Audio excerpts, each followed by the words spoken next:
talk about the game. But if you wanna, I'll start. But all I saw was a team that was toothless. Not a lot of options going forward. Not a lot of creativity going on. The goal, he didn't mean the goal, in my opinion. It was just he was trying to flick it on and it went in. Apart from that, Chelsea were worse than us, which was very surprising considering the amount of money they spent and the time as well. But would you want to like give us a little recap about your thoughts on the Chelsea game? Yeah, I mean, it was quite interesting actually, because just before that goal, I was doing a watch long on the game, and I said to Longhead Yeti, the host, and I said, I don't understand why we play these short corners at the near post. How often do we score? And the next one we scored. So there you go. I don't think he intended that. I think that was a bit of luck. If he did intend it, quality, I don't honestly believe that was to be sure. It was a boring game. I was watching that to fill in the time before the League Cup final, which was a far, far, far superior game. Come on. Yeah, people are still gassing it up that we're going to do Real Madrid over the two legs of the Champions League. No, I can't see it, guys. I can't see it. We still do not have that proven number 9. Yeah, okay, good goal, got away with it. I don't personally, that was intentional, but I'll take it. If that's the sort of goal that wins against Real Madrid, then I'll take it. But no, I don't see that as actually a way forward personally. Sorry to be negative, but I'm being realistic. I'm sorry, I've seen this dross for way too long. And not for me, mate. Not for me. Nah, not for me either. 100%. The thing is that against Real Madrid, it's going to be a different game. It depends how Real Madrid are going to face us. Now, if they want to stink it out and take it back to theirs, then it's going to be a long, long day for us. But that's a discussion for another day. Today, we're going to be talking about, well, comparing the Arsenal that Arteta took over with the Arsenal that we have now. We want to compare and see if it was really, he was really making us better, if this manager was really taking us forward, or are these players just regressing, or did he just buy the wrong players? Because from what I saw, it's a much of a muchness, but we'll get to that in a minute. Big up to AFC as always. Big up to Vigilante. Big up my friends. Big up to AK. Great topic. Thanks, Mo. Thanks. Acres, big up. We got Nats in the building. Big up Acres. Big up Adel. Big up Adel, bro, my friend. Big up Vigilante again.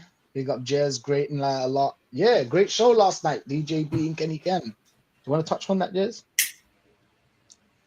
Yeah, I mean it was an interesting debate. Like those old school shows, I love doing them because it just brings back some of the fond memories that Kenny, me, DJ have had over the years, and it actually takes a bit of the depression off this current team to what we once did have. We had some great teams. I mean, but as I'm told, history is irrelevant. That's what a lot of the younger fans say. It's not important, doesn't mean anything. Fair enough. If that's your opinion, respect. But you're talking bollocks. Because at the end of the day, a lot of the great trophies we've won were in history. Long before a lot of these little persons were even born. 100%. So you're actually living off success that you think is irrelevant. So I don't get it. I don't understand that narrative. It's the only reason they actually supported Arsenal. It's because we were so successful, which is weird. But moving on. Big up to Nat Star. How you doing, Nats? Yeah. Big up, Jez. Big up, Rachid. As always, thanks for having me on. As always, never take this shit for granted. And yeah, I'm all right. I'm all right considering I had a few things to sort out. Just finished recording my video, which will be uploaded after this. So yeah, all Check it things out, people. considering, yeah, not too Check it bad. out, Yeah, people. big up. Much love to everyone that checks out my shit, and also subscribe to Rachid. Subscribe to Jez as well, and all the mandem as well. Big up. 100%. Big up NL. Big up Shane Gooner. Big up. Big up Matt Barnes again. Big up to everyone. Big up Vigilante. He's saying also who Arteta picks at LB against Madrid is something I'm worried about. Yes, you should be. Yeah. You should be worried about that one. Because I think that's how Ancelotti is going to play, because Ancelotti is one of the managers that would look at this team, and obviously they as soon people think, and I've heard obviously people say that Real Madrid are not used to facing Arsenal, so they don't have more information about them, which is total bullshit, because now there is internet. And I think that Real Madrid have been watching Arsenal since they knew the possibility of facing them at some point, because it was Arsenal PSV, and the winner of them would face a Real Madrid or Atletico Madrid. So I think they checked us out already. But yeah. Of course they have. Let's not forget, it was before Christmas. Real Madrid had scouts at the Emirates watching Saliba. So they're not. Look, these are no mugs, right? I mean, the fact they had their scouts or a scout or somebody there watching Saliba, right? They're watching the gameplay. They're watching what's going on. They're watching the whole picture. And I dare say to you guys, they've had somebody at the Chelsea game, right, watching that pile of shit, and they'll be watching the games either live or they'll be watching it on playback. They're going to video those things. I mean, that's what Arsenal. I'm sure Arsenal will do the same. I'm convinced. Well, I bloody hope they are, right? Because if they don't, then they're an absolute crap shit show. But that's modern football, and that's how it is going to be. And that's been going on for years and years and years. And they're going to look at the gameplay that Arsenal play, and we're going to look at their gameplay, and that's where they're going to try and break things down. But we're going to see. 100%. They've done their homework. They've definitely done their homework. But big up to Hendon. Big up to Saul. Better Call Saul. Hey, bro, you should check that out. Better Call Saul is elite. Yeah. But yeah, Arteta's lack of experience is a big cost. Tell me about it. But big up Vigilante. Always learn something listening to the old school. And history is irrelevant, is BS. Every club's history makes up the heritage it has. 100%. Facts, bro. Big up Victor. Big up from Angola. Big up my Angolian G's. Hey. Big up Angola. Wow, isn't it? Big up the assembled. Big up. But yeah, we're gonna get into this. Yeah, we're gonna get into this. We're gonna be talking today. It's not studying here. We're gonna be comparing the two squads. So I'm gonna be comparing player for player, position for position, and we're just gonna hash it out or whatever. And the first question will be Emi Martinez, or David Raya. It goes without saying, Emi Martinez is a World Cup winner, Copa America winner. He had an incredible 6 months. He was very vital, and one of the main reasons why we won that FA Cup, that has saved this manager time and time again. But I'm definitely going for Martinez. I don't know about you, Jez, but what's your thoughts on this? mate, all day long. FA Cup winner. Leave it there. Only trophy this manager's won. I'm not going to get into the charity shields or community shields, whatever you want to call them. That's irrelevant to me. They are not trophies. They are shields, and they are for community, charity, whatever. So let's take that out of the equation.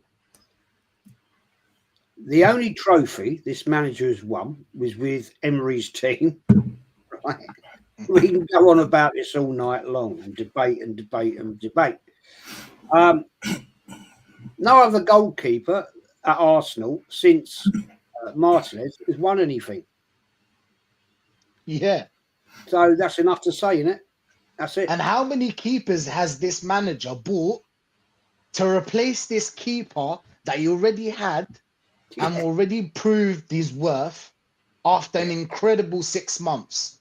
Emi Martinez was one of the reasons why I didn't trust Arteta, to be honest. It was one of the main reasons as well, because how can you not see it? A lot of us saw that Martinez should be starting after Leno having a 1-year injury. But what's your thoughts on this, Natstar? How do you see it? Yeah, for me, it's no debate. World Cup winner, FA Cup winner, and what he's doing at Villa, I mean, I don't care what anyone says. Like, the guy is a serial winner, and he's got the mentality. And people can say, oh, yeah, he hasn't won many trophies, but even at, what is he, like 30 now or something like that? 30, 31? Yeah. Like, he's still got 5 years at the top level. Minimum. And he could play 10 years as well if he really wanted to. Look at Kasper Schmeichel doing this thing. But yeah, like, this guy is proper. And I'm glad you mentioned it, Rachid, when it comes to not trusting Lego Head. Yeah. That's the first big red flag for me. I never wanted him in the first place, as you guys know, for obvious reasons. But for me, when he is the main reason, he's not the only reason, but when he's the main reason that we won that FA Cup, and basically he is also a calming influence, presence, blood. Best believe that. Like, 100. What this guy does for our team, our defense, yes, exactly. It is undeniable, unquestionable. Leno's a good keeper, but he was never what Emi Martinez was for us. And look at all the keepers that we've signed. The worst one was fucking that Runnison you. Oh. 1 million and 30 grand a week. Now, in any other sector in life, you'll get sacked for decisions like that. You'll get potted for doing shit like that. That's not even wasted money. That's just chucking it out the fucking window. You don't do shit like that. But again, that's why Andrea, bad boy mafioso Berta, yeah, that's what I'm calling him, is being brought in to do. Tim Lewis, with the not so funky Barnett, and Josh Kroenke, they've sat down and they've looked at it, looked at the books, as you've mentioned in previous video streams, Jez, with our, financial affairs. And they're like, hold on a minute. Something ain't right. Okay, we're making the money from the merch, the ticket prices, and obviously they're going up as well, as you guys well know. The TV deals, etc., etc. But we're losing money on selling players. Our academy are just walking out for free. You think we can't do with a heaven? No, do you know what I'm saying? Like, it's mad. Ask you this quick question, very quickly. Yeah, go on, mate. When you looked at the calming influence that Martinez had, I don't call what Raya's doing now as calming. It scares the living shit out of me. You look at what he did, right, when we had that free kick against Chelsea, and he's up there telling them what to do. Get back in goal, you muppet. That's your job. What are you doing? What are you doing at the centre circle? What are you doing? Any decent player from Chelsea, right, from that free kick, if it had fallen right, yeah, we all remember the David Beckham goal against Crystal Palace many years ago. He scored from within his own half, right? There's no reason to say that Chelsea couldn't have done the same. What is this new tactic? Is it a tactic, right, that he has to be up there 40 yards up the field? Yeah, I think it's a tactic. That unnerves me. Anyway, I'll leave. Yeah, no, I hear what you're saying, dude. My thing with David Raya, and I believe I've said this before, if David Raya was our number 2, I'd be cool with it. Do you know what I'm saying? As a number 2, it's Wimbledon. Sorry, I've been corrected. It was Wimbledon. Yeah. No, that's fine. That's fine, mate. Like, if he was our number 2, it'd be fine. But all of this, like, oh, David Raya's world class, because I've heard it before. Like, one of my mates, really good friend of mine, like, will say, oh, yeah, David Raya's world class. And I'm just like, look, mate, I've got mad respect for you, mad love for you, but I just don't agree. Because, like, as you were saying, Jez, this guy causes panic. And any keeper that causes panic doesn't command his defence, even for, like, direct free kicks that 20, 25, 30 yards out, whatever. For me, at this level, at Arsenal Football Club, the club that we're meant to be as one of the top 3, I don't see it. Whereas Emi Martinez is a certified starter for basically any Premier League team. I mean, you could argue Liverpool with Alisson, maybe Edison with City, and that's pretty much it. But with David Raya, how many Premier League teams does he start for, other than Brentford, where we got him from? Yeah. And that tells you everything. That tells you the levels in it, because we know the Premier League is a dusty fucking league. It is the most overrated, overpriced, over-PR'd, for sure, league ever. But apparently this guy is world class. Apparently this guy is going to lead us to the promised land. And I don't care if he said last season that we're going for the Champions League and the Premier League. It's all well and good saying it, mate. You got to fucking deliver, sunshine. You have to deliver. And for me, he's a number 2 keeper. He is an understudy to a Martinez, to an Alisson, to a Manuel Neuer, for me, who's the best keeper of all time. We could debate that, but that's my number 1 in the net. Like, he's an understudy to them motherfuckers, not a number 1 at a top club that we're meant to be, going for the Premier League and Champions League and trying to keep winning the FA Cups and League Cups that we're just binning off. You know, like it's been mentioned before, like fucking Arteta is like that virgin trying to pull baddies right off the bat, just like that, 10 out of 10s. No, mate, you got to go for the 1 out of 10s. You know, so sometimes you got to go for the mingers, with all due respect. But, like, you know, it is what it is. The game's the game, but he's not willing to do that. He's not willing to do that. A couple of pigs, didn't you? You know what I mean? Yeah. This guy got to second base or first base, whatever, one time. You know, got his willy wet from copping a feel and all of that, and he thought, oh, that's it. £50 million a year, I'm sorted. Now go for the baddie. No, that's not how it works. You get the number, you start feeling a chick, and then you take it up the levels, bruv, which is what Arteta's not willing to do. He can't do it because he's too arrogant. He's got that Napoleon complex, little man syndrome and all of that. Way too narcissistic, and he never learns. And that's why we're in the shit that we're in and have been for the past 5-6 years. Yeah, well said. But apparently we're toxic and negative. Apparently I don't know shit. But here we go. There we go. It is so toxic, man. So toxic. I know, right? So toxic. Hey, listen, 100%. I agree with you 100%. Emi Martinez is class. And copy and paste to you, Aaron. Hope you're doing well, of course. Yeah, good, bro. Who would you rather? Emi Martinez or Raya? And if why? Yeah, man, I'd rather save 5 years of transfers, 80 million transfer fees, and just keep him anyway. Madness. If we were going to sell him, do you know what? I'd actually sell him for a decent amount of money rather than, what was it, 16, 17 million? That's embarrassing. Yeah. Just there goes to show everything you need to know about how Arsenal operate as a selling football team.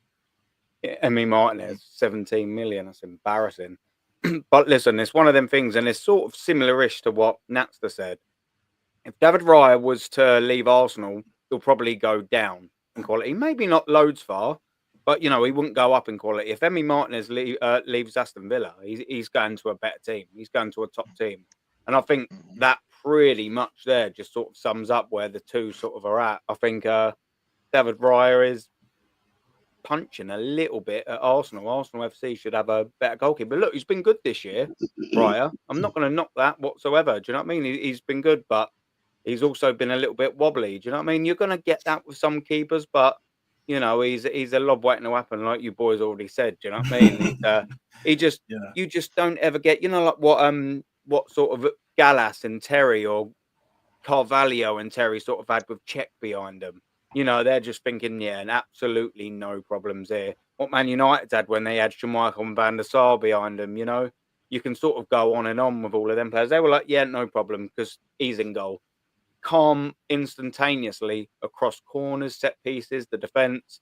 And I don't think you really get that with Raya. You get it a little bit more than Ramsdale, but I mean, he was a calamity waiting to happen, wasn't he, Aaron Ramsdale? Let's be fair. The pigeons got in the way, mate. The pigeons got in the way. Like Yeah, you can't save shots against Southampton because the pigeons were in the way, mate. They were distracting him from either one of the posts and that, like sitting on top of the crossbar. Variety, yeah, where he can't have concentration, wasn't it? Yeah, that was stupid. It's your job. It's your job. Now, sorry to cut in, Aaron, but I'll say this one thing very quickly. You mentioned Van der Sar, you mentioned Schmeichel, you mentioned Petr Cech. What is the number one common denominator between them and David Raya? They're all giants in the net. David Raya's 6 foot. Okay, he's taller than me. I'm just shy of 5'10", right? But I'm sorry. If you're 6 foot in this day and age, because I'm aware there have been 6 foot keepers and even shorter in the past. Yeah. But times are different. The game's changed, blah, blah, blah. But at least back in the day, those keepers were quality. If you're 6 foot now, you better be the dog's bollocks. Like, you better be quality. You better have a different kind of aura, presence, all of that shit. You know, that's another buzzword, isn't it? Aura. You know, what aura does David Raya have? And that's why I say he's the second choice keeper. Because if you're 6 foot and you're good and that's it, like, I'm not going to say he's shit. He's good keeper, but he ain't great. He's not amazing, is he? Like he's not going to win you a league title. Starting he's not elite. Anyway. That's what. No, he's not elite. Like, he's not exactly. that elite. Not elite. Okay. That's it. Facts. I would have sacked Ramsdale, to be honest, Aaron. I would have sacked him on the spot. As soon as I see the video of him saying, or the live or whatever podcast he was on, saying that he can't concentrate. Same goes to Gabriel Jesus, which we will get to, hopefully. I would have sacked them on the spot. I'll be like, listen, mate, just don't even unpack his stuff. Don't even pack his stuff and leave. Don't. Ridiculous. Don't. Just leave straight away. Straight to the airport, straight to wherever you're from. Mate. Because don't forget, you had the Arteta sexual singing Ramsdale in when Raya was in goal. Yeah. Friends of Aaron and that, innit? Friends of Aaron. They call themselves top schooners and they negative. destroy the confidence of the new goalkeeper. No wonder he came in full of mistakes. He's got his own fans. How can you, as an Arsenal fan, right?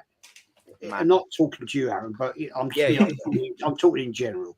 Right? How, as an Arsenal fan, when you've got a new goalkeeper coming in, right, want to undermine him that much?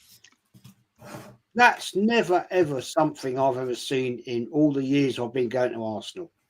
You'd always, if you got a new player, any player, goalkeeper, defender, whoever, doesn't matter, right? You don't undermine them by saying Ramsdale, yeah, right?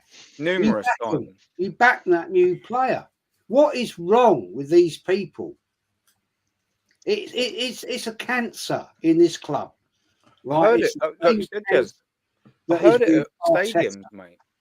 It's ridiculous. Sorry, I cut you, but I was just going to add to your point. Like, yeah, I heard it at the stadiums. You know what I mean? And it was loud. Let me tell you that. It was loud. There's no question of it, whether David Raya could hear that. It was thousands of people singing it.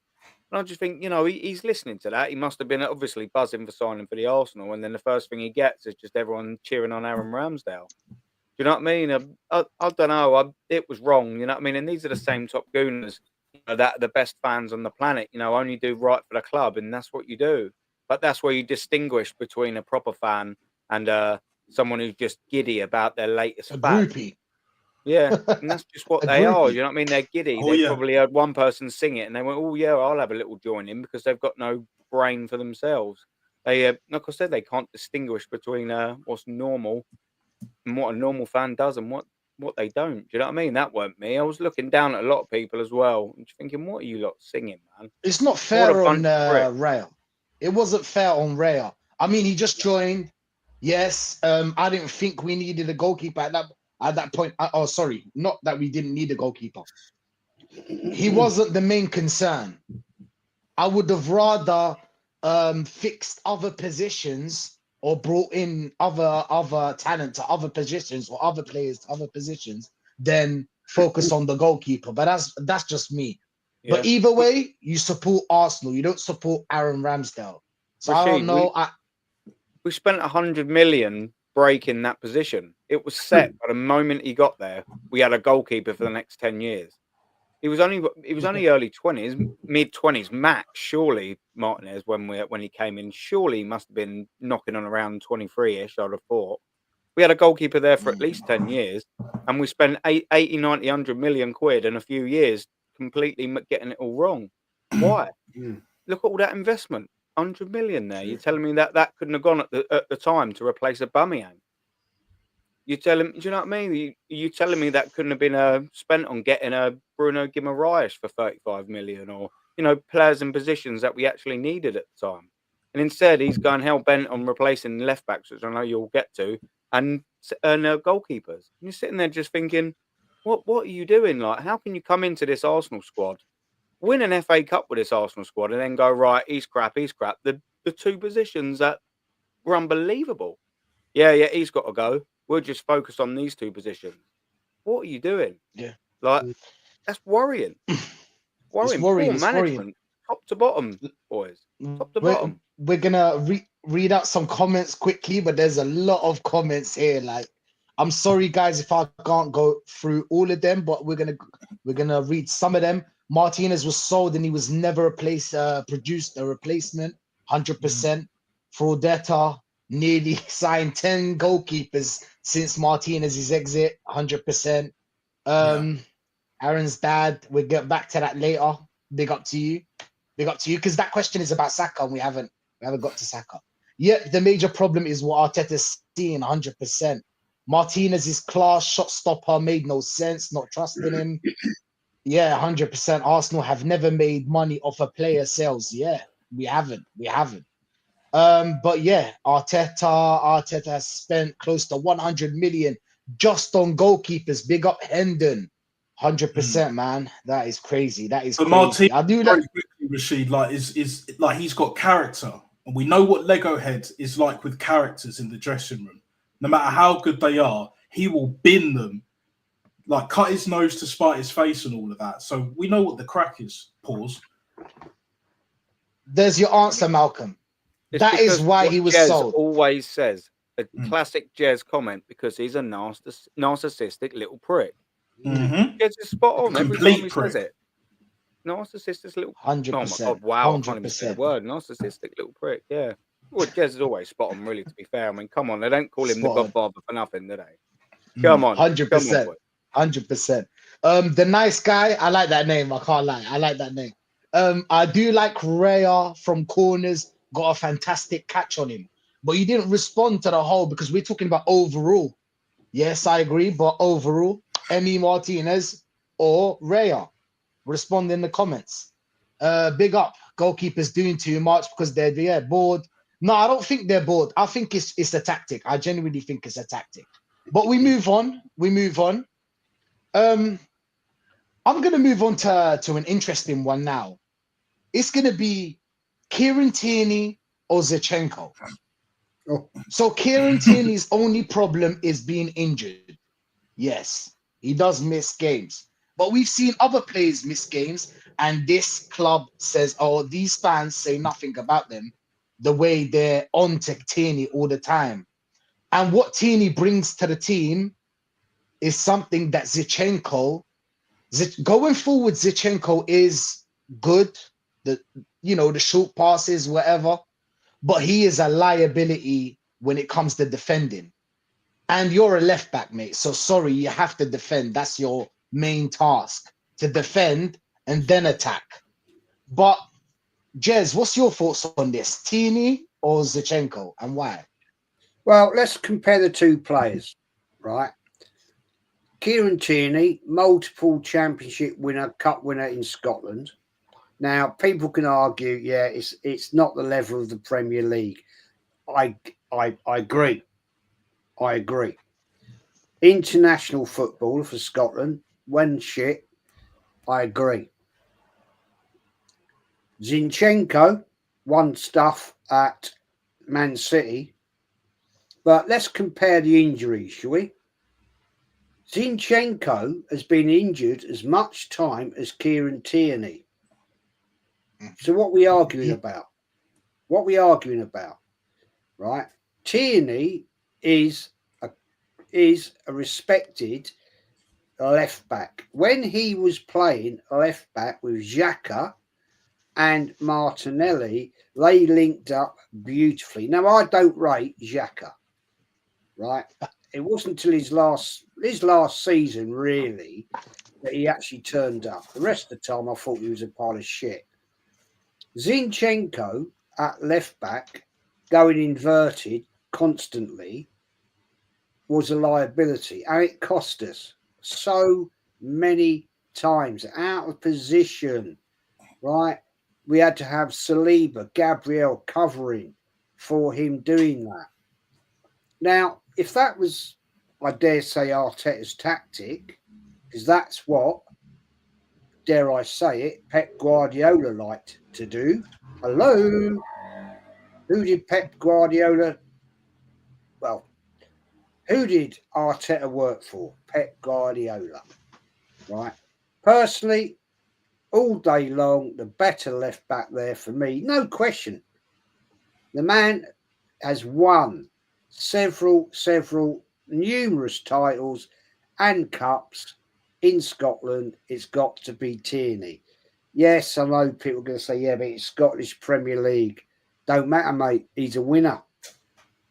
And when he was at Arsenal, right, he put in the performances with, down that left wing, his service and his crossing. He was one of the best crossers of the ball we had at one point, right? And we haven't got that now. So work that one out, boys, because I can't work it out myself. But for me, it's Kieran Tierney. 100%. Facts, Jez. Natstar, how do you see it? Kieran Tierney or Zinchenko? I mean, this is another one, guys. No brainer, it's Tierney. Now, this whole myth that he's injury prone, it's a load of bollocks. We all know this is a load of bollocks because Zinchenko, Tomiyasu, and Thomas Partey, who I rate, by the way, still, they've all been injured more than Kieran Tierney, days-wise, and even months and weeks, if you want to count that, combined. Has Tierney ever really been injured this season for that long? Maybe a week? Yeah, exactly. Because this manager refuses to play him because he doesn't invert. No, your manager, your Lord and Saviour, Top Gooners, is inverted. Is a massive, well, not massive, but he's a tiny little prick. That's what I call him. Like, and again, like, Kieran Tierney is everything you want in a left back. He attacks, he defends, he's the best crosser of the ball that we have at this football club, hands down. People will say Erdegaard, but I don't fucking see it. He can't even get the ball over the wall from a free kick. How is he the best crosser? How is he a dead ball specialist? And we'll get on to him later, of course, as we all know. But like Kieran Tierney, for me, yeah, it's absolutely criminal behaviour that he doesn't start. And when it comes to Real Madrid, he's going to walk out this club for free in the exactly 110 grand a week. He's probably one of the very few players that are worth that money. They go for fuck all because of this manager. Sorry to interrupt you, my friend. I just want to put this out there. This manager, when we look at the stats and facts that Aaron put up 2 weeks ago, 3 weeks, whenever it was, right? This is another player, right, that we spent money on, right? 35 million, I think it was, somewhere around that figure, right? And we're letting him walk out for fuck all. What's that say to you, gentlemen? What does that say to you? I mean, it's an absolute shambles. But again, we know how this club is run. And again, that's why Mafiosa, Andrea Bad Boy Berta, is being brought in to try and solve this shit. You know, and I would love nothing more than for Arteta to be sacked in the summer. And then, let's say, for argument's sake, Diego Simeone comes in and is just like, look, I know you've been treated poorly by this manager and some of the fan base, but give us a couple of years, show us what you can really do. You will start. And for me, when he first came through the door, he was one of my captains because as he leads by example and he's vocal enough as well. You don't have to have both, but he has both. And the quality that he possesses is undeniable. Undeniable. I was going to say this before Jez made that brilliant point. We play Real Madrid whenever we do in a week or so's time, a couple of weeks' time or so, yeah? Do not be surprised if he doesn't play Timber at left back and Ben White at right back. Do not be surprised if this cowardly manager plays Tierney at left back just to keep the score down because he knows Kieran Tierney can defend. But because he doesn't do the other shit that Arteta wants him to do, that's why he doesn't play. But we know this, guys. We know this. But again, when you have a pussy-hole of a manager, I'll say it one more time for the cheap seats in the back. Pussy-hole, yeah? As a manager, right? This is exactly what you get. This is exactly what you get, people. Only Lego Head can destroy our football club, our team, when we have a proper left back, the best crosser of the ball. You know, like there are teams that would kill to have Kieran Tierney starting. Just a solid left back. Yeah, just Liverpool a solid left back. to name one. Yeah, Liverpool to name one because Robbo's finished. He's been finished for years. They'll take him in a heartbeat. United would take him and others. When we bought him, Barcelona wanted to buy him. Let's not forget that, guys. You think they wouldn't take him now, even with Balde at left back? Because Balde is more of an attacking fullback. But you think they wouldn't take Tierney? If his heart wasn't so in Celtic, if his heart wasn't so in Celtic, he'd have been able to go to a bigger team. He played in La Liga when we loaned him out at Real Sociedad. Yeah. When he was at Real Sociedad, he was doing bits. And then another fraudulent manager, I can't remember his fucking name, but he was moving like Tapas Pulis and all of that, you know, benching him for another scrub. And then you see how that goes, innit? Do you know what I mean? So Kieran Tierney can play in La Liga. Don't be surprised if Real Madrid sign him. Never mind Barcelona and Bayern Munich and that. Yeah, no, he was dead to Arsenal the second Arteta wanted to play the inverted. That's that. Instantaneously, the death of him. As soon as he had his first full season, whatever, under his belt, and he went, I'm going to play inverted wingers. Curtains. All the excuses under the sun, you know what I mean, are all irrelevant. He was never going to be Arteta's man. And it's mad because everyone always says about unlocking Martinelli again, you know, and that's a very tedious sort of subject. But overlapping with Martinelli actually brought the best out of him. You know, working with each other. As soon as he went to go and do that inverted, all that bollocks. Yeah, Depakin and Tierney, unfortunately. Don't you feel that's a great point, Aaron? Sorry to cut off, but I'll just want to pinpoint that point because don't you think Martinelli got worse after Tierney not playing on the left and helping out? You remember when he used to 100%. Have Tierney running behind his back and doing the whole, do you know what I'm saying? At least as a dummy, players would think left back. That's it. So you would need to think if you would need to go to Tierney or stay on Martinelli, and then Martinelli has a bit of space so we can progress with the ball. That's a brilliant point. But carry on. Sorry, Aaron. Yeah, no, you're good, man. Yeah, you raised good point yourself. That's exactly right. Yeah, we saw the best of that left-hand side when Kieran Tierney and Martinelli was overlapping with each other.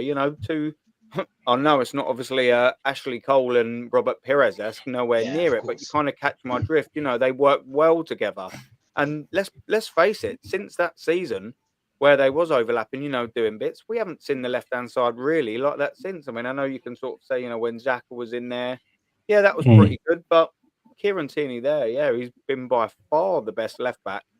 Probably, if I'm thinking, Nacho Monreal was pretty solid. I didn't mind him. I thought he was quite a good, sturdy signing. But Yeah, when Mr. you're looking Consistent. since Yeah, Ashley Cole, 100%. do you know what I mean? You're probably thinking he's probably been our most talented left back since then, really, because we've signed stinkers. We've had Gibbs there. He's never been quite as good. Andre Santos, rather horrendous. Absolutely horrendous. Bring it back like Maloko. He scored a great goal against Chelsea, though. He did score a great goal against Chelsea. So come on. At the bridge, 5-2, 5-3. Robin Lovely. Van Persie, Yeah. Again, Andre Villas-Boas, that side, wasn't it? I think we had obviously goal cliche. We haven't really had phenomenal left backs. I mean, we all know we had Kolasinac and everything like that, but you can probably make a good argument there to say that Kieran Tierney probably is our best left back since Ashley Cole, and we've absolutely treated the bloke like shit. Yeah. As soon as he walked in the training ground with that Tesco handbag, I knew it was done, innit? Because as fans, we love that shit, that grassroots shit. Where he wears the short sleeves and all that. Obviously, because he's Scottish, he's cool with the cold weather. Unlike myself, of course, and Normski, you understand that as well, my brother. Like, we don't do the cold weather thing. We don't do it. Even you don't really do the cold weather thing. Yeah, sunny Clapham, bro. Yeah. As soon as he walked in with that Tesco plastic bag, I knew it was done, innit? Because Arteta, he's so arrogant, he's so narcissistic, shallow. You could call it in that way as well. I was like, nah, everyone holding their man bags, their Gucci, their Prada, like enchiladas, whatever the fuck you want to call it. Yeah, like it's nah. I'm not here for that. If you look the part, you better be the fucking part. I don't care if you've got like your Adidas boot bag that costs 10 quid. Yeah, if you're the dog's bollocks, you're the dog's bollocks, mate. That's all I care about. 100. If you perform, you perform. That's it. No, 100%, 100%. Go on, Aaron. Sorry. Go on. Yeah, no. I agree with the boys. Yeah, like I said, other than maybe, like I said, Monreal, he's definitely been a good shout. And yeah, I'd definitely take Kieran Tierney. He's a better, by far, I reckon, a better left back than obviously Zinchenko. I mean, you look at Zinchenko. Do you know what made me laugh? Was it against PSV when he played as the 8 and scored as well? On the Arsenal website, someone asked him, and they goes, "Oh, what do you think of your new position?" And I sat there and I just thought to myself, "That how mad is that?" Well, they're like, "That's his actual position. We just ain't played it for 3 years." Yeah, exactly. You know what I mean? Exactly. It's at your new position. You've been that since you was a ridiculous. It's a state of this club, man. I'm telling you. I always think about Anfield. When I think of Zinchenko, I always think about Anfield and him getting ripped to pieces and costing us games. That's all I think about. And that was just one game, Aaron. He's cost us time and time again. Twice at Anfield. Yeah. But Norms, what's your thoughts on the Tierney Zinchenko? How you doing? 100. Tierney all day long, bro. Plastic bag, Tesco bag, whatever, Aldi bag, you name it. Bring whatever bag you want in. That guy's the most decorated out of all of our players there, yeah? Man was captaining his side, came there. And I think there was talk, and everybody was talking that he was destined to be a captain. Yeah? Yeah. Arteta comes in and bins him, basically. Yeah? Bins him, going with his stupid, as I said, his stupid inverted, just play with a natural left back. Because when he played under Unai Emery, and that side, that left-hand side, him and Martinelli linked up brilliantly. Even when the point when Martinelli was playing down the middle, those crosses that he was whipping in, especially, he tried that out, especially in the Europa League. You saw him going down that wing and whipping. His crosses were pinpoint. Yeah, that was a proper defender who knew what defending was about. The thing about it, it's all right saying Zinchenko, Bart Simpson. That's what I like to call him. He may be good going forward, but defensively, shocking. A clue. Shocking, absolutely shocking. And we saw that. As I said, the Liverpool game is a classic. You're 2-0 up. You're 2-0 up in that game. Yeah. and you're just think to yourself, right, come on, man, all we do, bring on what's the name? Yeah, Kieran Tierney, yeah, because he's on the bench, and you don't. You wait until they score and equalise, and then you bring him on. And that's the manager that we've got, people. Yeah? He's meant to be this world-class coach. Sorry, mate, not good enough. For me, Kieran Tierney all day long.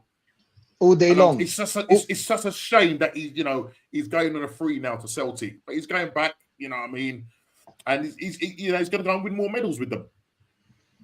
Hey, listen, the chat agrees with you. Akers, big up Akers, Vigilante, Gemo, Darren. I can't. Everybody's saying Tierney. Timmer, even Barcelona fans. We got a Barcelona fan saying that he would take Tierney while looking for other left backs as well. Hendon saying, but Tierney's injury prone. Big up to Hendon every time. Do you know what I'm saying? Big up to everyone. Big up to Ralph. He's saying facts. Big up. Oh, damn, bro. That's a lot. Unique. Big up Unique again. Salute, my friend. Damn, bro. Everybody's saying Tierney. Everyone. Let's go. Momo saying Tierney as well. Guna Ross is saying Tierney as well. Everyone. But yeah, look, guys. We've talked about Tierney. Now we're gonna move on and talk about Kolasinac or Calafiore. This one's a tough one because Kolasinac is not the best we've seen. He was solid for like what, 4 months, 5 months. Kolasinac is an all right left back, but we've seen the mistakes that this Calafiore has been making. He is people have told us that this guy's a centre back that was moved to left back, but can't defend. I'm very confused when it comes to Calafiore. And in this one, I would probably say a tie.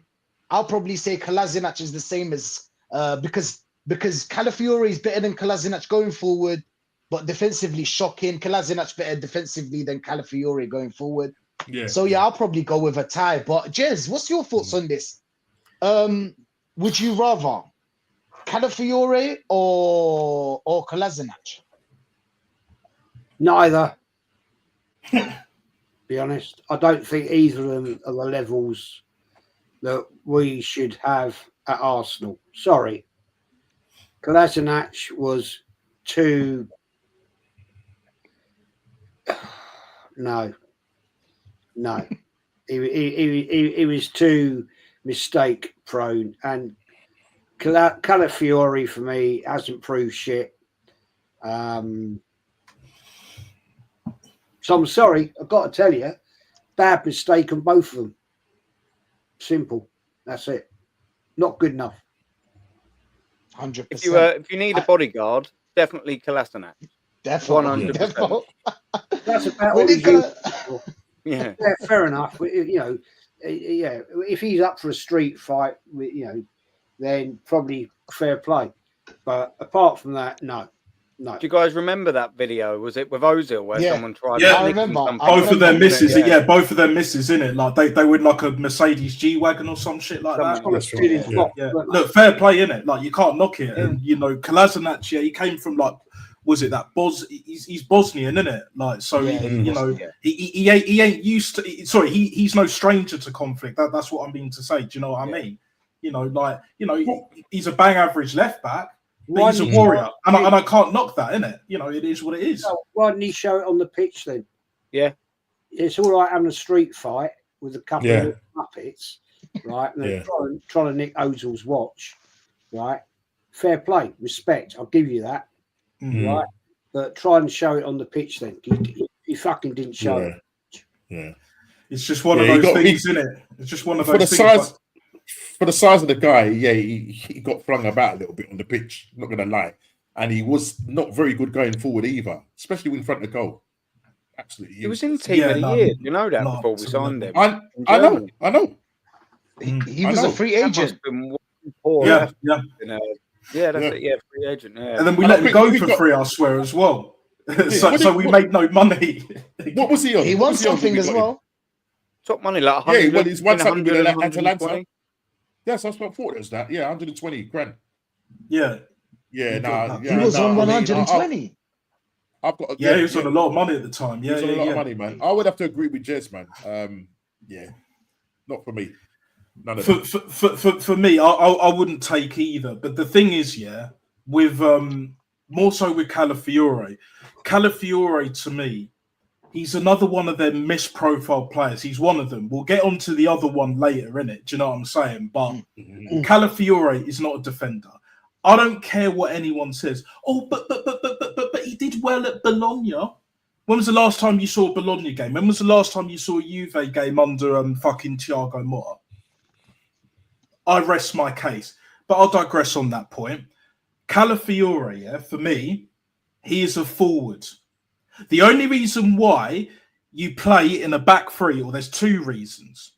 One, either you're competent enough defensively, and then you've got two solid centre backs either side, and it's that particular system that the manager wants to play, that formation, that system, whatever, potato, tomato, yeah? Or, like Ben White, you're a liability in defence, and you've got two proper centre backs covering your ass. Pause. Those are the only two reasons. And with Calafiore, it was clearly the latter. But I stress this point, and you know me, Rachid, I've said this before, like, Calafiore should be our striker, at least until the end of the season. Because that guy, going forward, is competent. And we know he can finish. And he's more mobile, he's better on the ball and all that. That guy ain't a defender. That guy ain't a centre-back.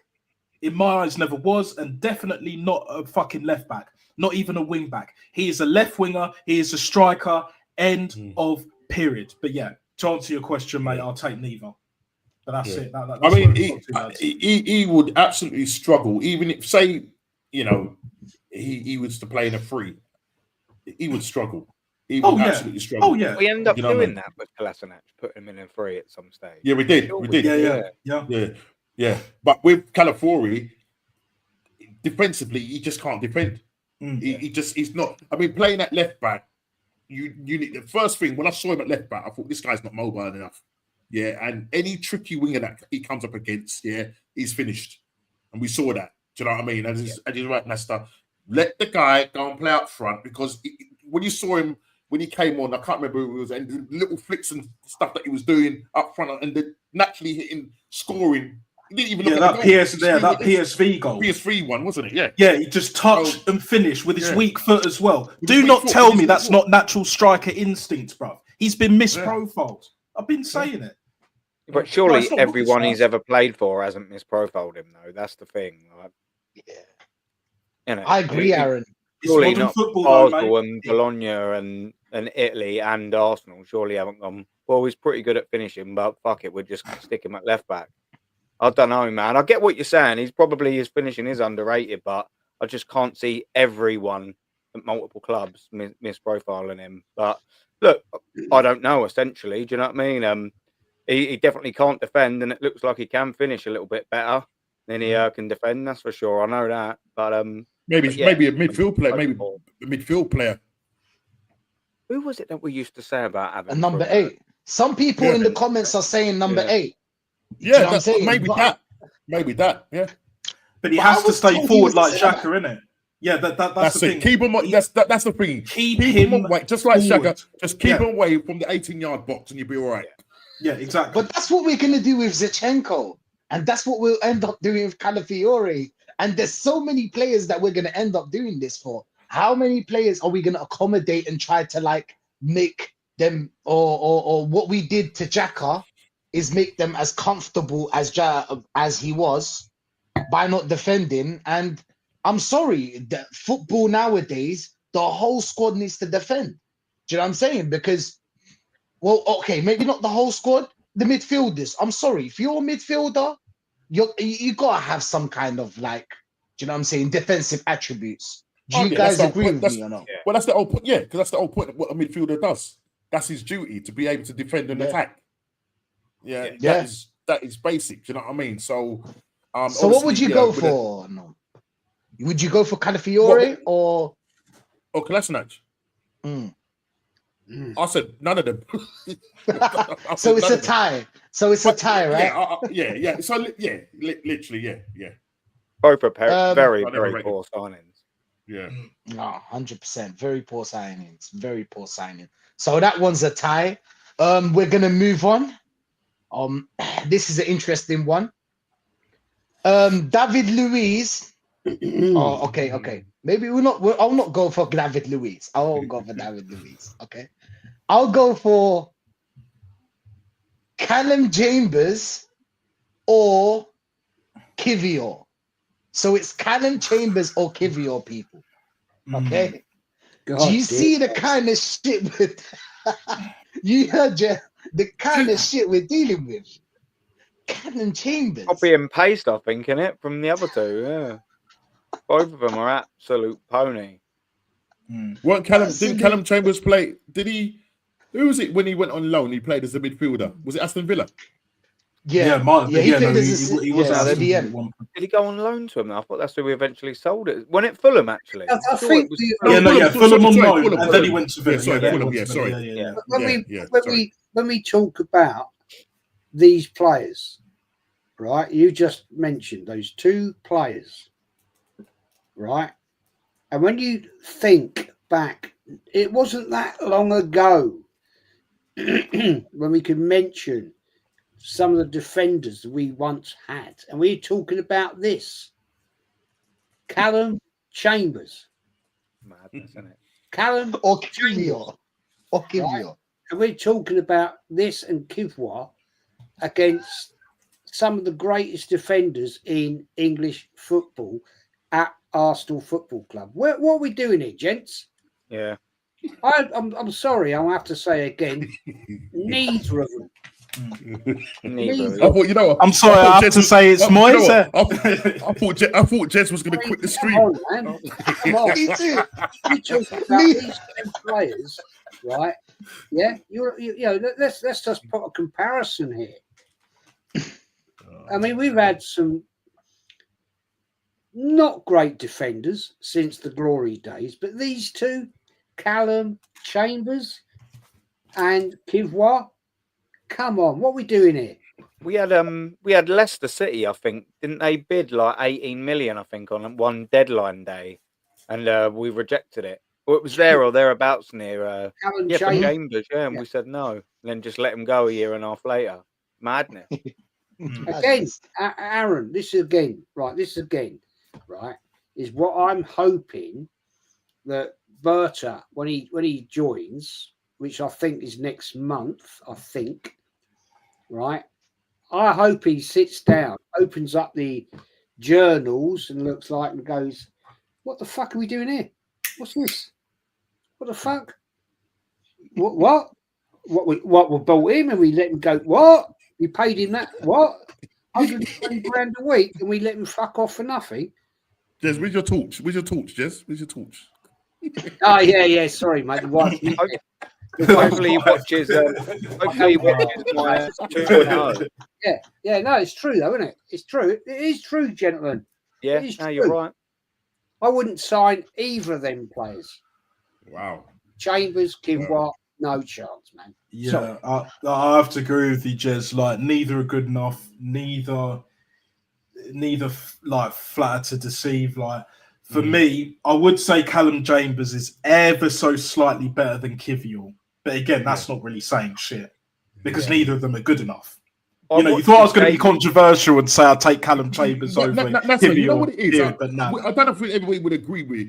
I think with Callum Chambers, you wanted him to do well, but he just never ever. Yeah, because he came from Southampton, same as Walcott, same as Gareth Bale, even though he went to Spurs and so and you're all just of that. You know, hoping Adam Lallana and shit. and it's very reminiscent of, well, saying do we want Arteta to do well, but it's like, bro, you just can't. I think the best game he had was in a back. Yeah, I think the best game he had was in a back three. Mate, and that was next to Rob Holding and Mertesacker when we won the FA Cup against Chelsea, stopped them doing the double. That was a record-breaking Chelsea under Conte. Other than that, I can't think of a great performance that Callum Chambers has put. Definitely not in the two. Definitely not in the two. I watched his debut in the Community Shield, you know that trophy? I watched his debut against Man City in the Community Shield when we beat them 3-0. And do you know what? He looked fucking excellent on that day. I thought, wow, we've actually got a right good signing here, and then that was that. just completely fell off a cliff ever since. Wenger didn't really know whether to play him at centre back, at right back. You know what I mean? In midfield, right it's just back. one of them that he never He's really just knew a what to do. rotation I started player. at right back that day. Oh, Yeah. he was. But yeah, Nah. never He's just really a had rotation to- player. Why are we playing him? But do you know what I'm saying? I'm wondering what's the difference between Chambers and Kivi, or what's the difference between Calafiore? And don't worry, guys, I've got everything written down. At the end of this stream, if we do get through it, maybe I'll have to split it into part 1, part 2. But after we get through this, we will find out if he really inherited a shit squad, and if now we have a great squad after spending 800 million and 6 or 5 years. I can answer you that right now. I can answer you that right now, but we'll progress. We'll progress. Yeah, we'll progress. Jez, it's about the journey, not the destination. It's the journey. all about the journey. Yeah. We're a Yeah. family. Journey don't merchants. forget. 100%, man. Journey, Big no up the journey absolutely going nowhere. Nah, we're not going nowhere. But listen, this is how it is. A lot of people in the chat. I'm sorry, chat. This chat is lit. This chat is lit today. Big up to every one of you. And like and subscribe to the guys, man. All of their links are in the title or the description. Both of them. Big up. But like and subscribe, man. Like and subscribe. Big up to the whole chat. But most of the chat are really saying a tie, just like us. Everybody agrees. Everybody agrees with us. But yeah, big up Darren Sullivan. Big up Guna Ross. Big up Hendon again. Big up Unot. My guy, they're assembled. Big up, man. Big up to everyone. Now, Extreme X Shot 7 97 saying he was a better right back. anyone remember when he threw up on the pitch? Yeah. I don't know why he asked that. I don't know why he asked that. But is he saying that he was a right back? No, he's saying he remembers when you. No, I was reading the other one about he was better as a right back. But then I was saying, anyone was remember when better he as a threw up on the right back. pitch? I don't remember. I don't remember that. Yeah. Yeah, true. But we're gonna move on. We're gonna talk about William Saliba, or you know what? I'll give it William Saliba or Gabriel. Oh, This one will be an interesting one. Okay. Why I'm saying William Saliba is because William Saliba was in that squad. Arteta chose to loan him out. Now, before anyone says that he was young or anything, William Saliba used to play with someone called Fofana.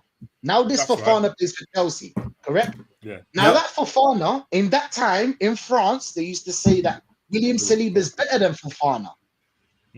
While Fofana came to the Premier League, I think at the same time, correct me if I'm wrong, anybody in the chat, and Fofana went in straight and he was played at Leicester City. He used to play for Leicester. I think Leicester bought him.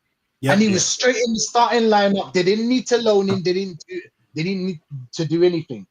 None of that bullshit that Arteta did. Loan him twice for what? And then Chelsea bought him for 80 million, I believe. I think that was the price. You're trying to tell me? You guys are trying to tell me. I mean, not you guys. People are trying to tell me that Rob Holding is better than Saliba. David Luiz was better than Saliba. David Luiz was 35 years old, by the way. Yeah. And Pablo Mari is better than Saliba. Let's not. Hey, listen. Listen, what are we doing? He had a funky name. Another player he saw at Man City was that Mari, and he must have obviously seen something in him. But again, with Mikel Arteta, none of the rest of us did. Do you know what I mean? This is a hard question as well, Aaron. Yeah, this is a question that will be asked, and some people would prefer Gabriel. Some people would prefer Saliba. Both of them are elite. Well, not elite. Both of them are top defenders, in my opinion. In my opinion, Saliba's world class. In my opinion, of course. So I'm gonna pick Saliba over Gabriel because I've seen Gabriel without Saliba. I remember when Gabriel used to play without Saliba right next to him, and the defense was shocking. Defensively, we were shocking them that year. But Rashid, you know what? I hear what you're saying. The problem is we didn't see when he came.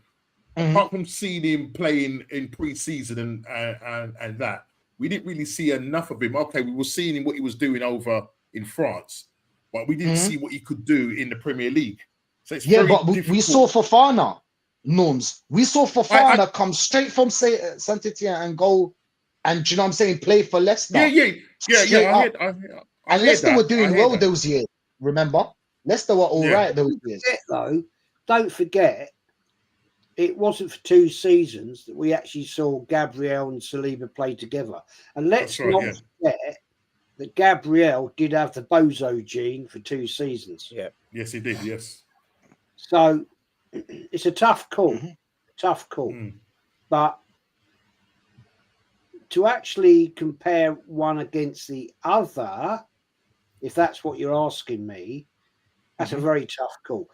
If you want that opinion, then I'll have to go Saliba, and I'm going to base this on pure consistency.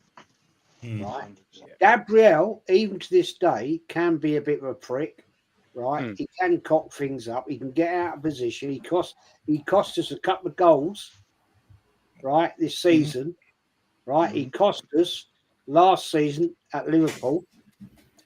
Right, so if you want me to answer this honestly, my opinion, just my opinion, for consistency alone, has to be Saliba.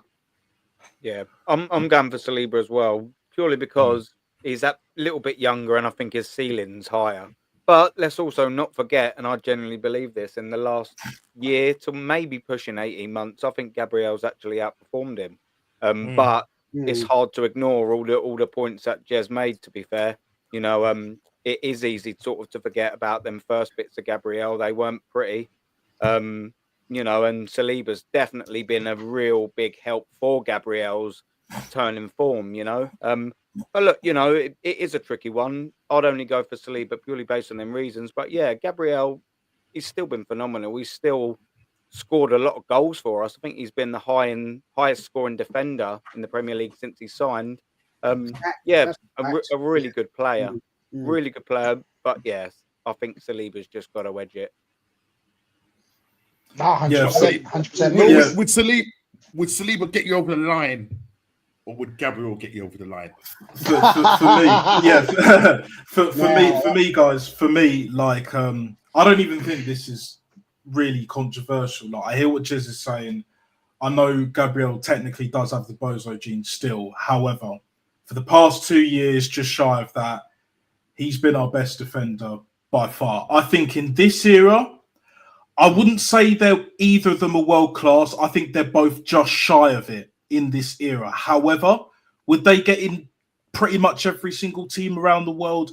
Yes. I think with Saliba, with age, he'll end up being world class. I'll say that.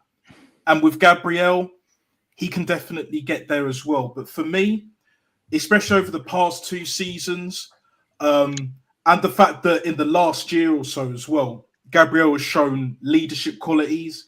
He can get the odd goal. And I love a Rolls-Royce centre-back. Don't get it twisted. The Rio Ferdinands, well, mainly Rio Ferdinand and all of that. And even Tony Adams towards the latter stage of his career could play. You know, you could say Wenger helped a little bit with that, but we all knew defensively he had it on lockdown anyway, COVID settings and all that. We know. But for me, I would take Gabriel over Saliba just because, like, defensively as an out-and-out centre-back, even with the bozo gene, case in point, look at Antonio Rudiger. Antonio Rudiger's had a great career, but you see how his development has been, how he's progressed as a footballer. And there's a reason why he's still at Madrid. Do you know what I'm saying? Now, will he be there for that much longer? Probably not, which is why they're going for Saliba. But don't be surprised if they go for Gabriel as well. They could genuinely have both because of what they've been doing. Do you know what I'm saying? They are brilliant centre-backs. Don't get it twisted. This ain't no controversial take. I don't think so anyway. But for me, it's not. Yeah, Gabriel edges it for me, but Saliba is a quality centre-back. But I just think even under pressure, even when we've been under the cosh, I think Gabriel, something's clicked in the past 2 years and he's upped his game big time. Whereas Saliba, On his day, he's brilliant, but he's kind of fallen a little bit. He'll get too lackadaisical on the ball, silly mistakes, errors, whatever you want to call it, that he doesn't need to make. Like, we know his quality on the ball, and he's a very competent defender, but at times he's been a little bit shaky for me. Whereas when I look at Gabriel, there's more assurance there. You remember Sol Campbell back in the day. And Martin Keown to a degree, but he did a great job for us. An out and out, no nonsense, top quality centre half. And we have that. Don't remember him. Sol who? Sol? Yeah. Is it a colour thing? Is it a colour? I don't know. I'm asking you. I'm asking you. Like, is You it a took the colour? words right out of my mouth, I'm man. joking, Jeff. Is it a colour thing? I'm Is not it a saying colour you thing? like that. Is it a colour That's what I had to say. Yeah. Sol Campbell is. He's a hell of a character. He's a bit like Eubank in it in the football world, but it is what it is. If you're Arsenal, you love I him. don't remember him, mate. If you're Tottenham and everyone else, you can't stand him. But it is what it is, mate. I hear it. Great show. I love this show, man. It's brilliant. Absolutely brilliant. Yeah. You know what? I'd have to listen. I'd have to go with what Nesta saying, man. That's why I put that thing out. Yeah, would you get over the line? And I'll tell you what, if I was in the trenches in a war, I'd rather be with Gabriel, man, because 100%. I think Saliba will be going in the mirror and going, "Oh yeah, my hair looks nice." Yeah, it's good. But no, I'm not taking any away from Saliba, Rolls Royce defender, but Gabriel, he's what you call your clutch defender. Those last-ditch tackles, scoring goals for you, leadership quality, as Nesta said, and he wears his heart on his sleeve. You know what I mean? And to this day, I can't understand why Arteta is giving the armband to Snodgaard. I don't get it. Exactly. You know what? Well, to add on that, no one says about Saliba for the armband, do they? No one. I've not heard anyone say it. Because Saliba's not that kind of. You need a certain character to be a captain. Yeah. I think Saliba, especially if you're a defender as well. Especially if you're a defender. They're not that vocal. I like Saliba, but I think maybe he could be a captain, as in he'll lead an example. He'll be an example on the pitch. So he wouldn't be that captain that'll be like, "Oh, you get it, out, come on," that kind of captain. No, that would be a Gabriel. So it depends what kind of captain you like. Do you know what I'm saying? So you can have a captain like Messi. Messi doesn't shout at team. You need sorry to cut in, Rachid. You need like a partnership which is like fire and ice or chalk and cheese. You want someone that. I'm sorry, guys. I don't mean to gate crash the streaks. I've just come off. You're good, good. So it's good to see you guys. Here's Cole coming here and start gate crashing and ruining the stream in that. I didn't. Shut up. You ruined my flow, man. You ruined that flow. You've robbed us. You've robbed us, mate. Robbed. Cole. Big up, bro, mate. That's good to see you. Jez, question. Tony Adams and Steve Bold partnership. Which one was the more slicker players, and who can get that pass out quickly out to the midfield, and who was the more ruthless one? Who is the more like, I'm taking no shit off you. I'm just going to get this ball off you, and if I nick you on the way through. Because this is what I kind of see with Saliba Gabriel. Saliba is more of the slicker passer, can get the ball out good. Gabriel is more like the enforcer, who he can get the pass out, but he's more defensive. I'm the final line before you attack the goalkeeper. You're Martin Keown-esque, yeah. What would you say, Jez? Tony Adams all day long. He took no prisoners, man. No prisoners. I mean, at the end of the day, Tony Adams, not only was he a nightmare to play against, and you can, you see the context against from some of the greatest footballers from Man United, Liverpool, Everton, back in the day. They hated playing against him because he would take them apart. Yeah, and he was a nasty bastard, but that's what I expect. That's what I want. I don't want nice football from people being polite. You know, that's not what it's about. It's a game of physicality. It's a game about winning. So, yeah, I mean, Martin Keown Yeah, we know what he was about, but I've got no time for that man now whatsoever. Yeah, Different agreed. reason. But Tony Adams has never changed. He's always been what he was on the pitch, and what he's about with Arsenal. So, yeah, for me, that's Tony Adams. Yeah.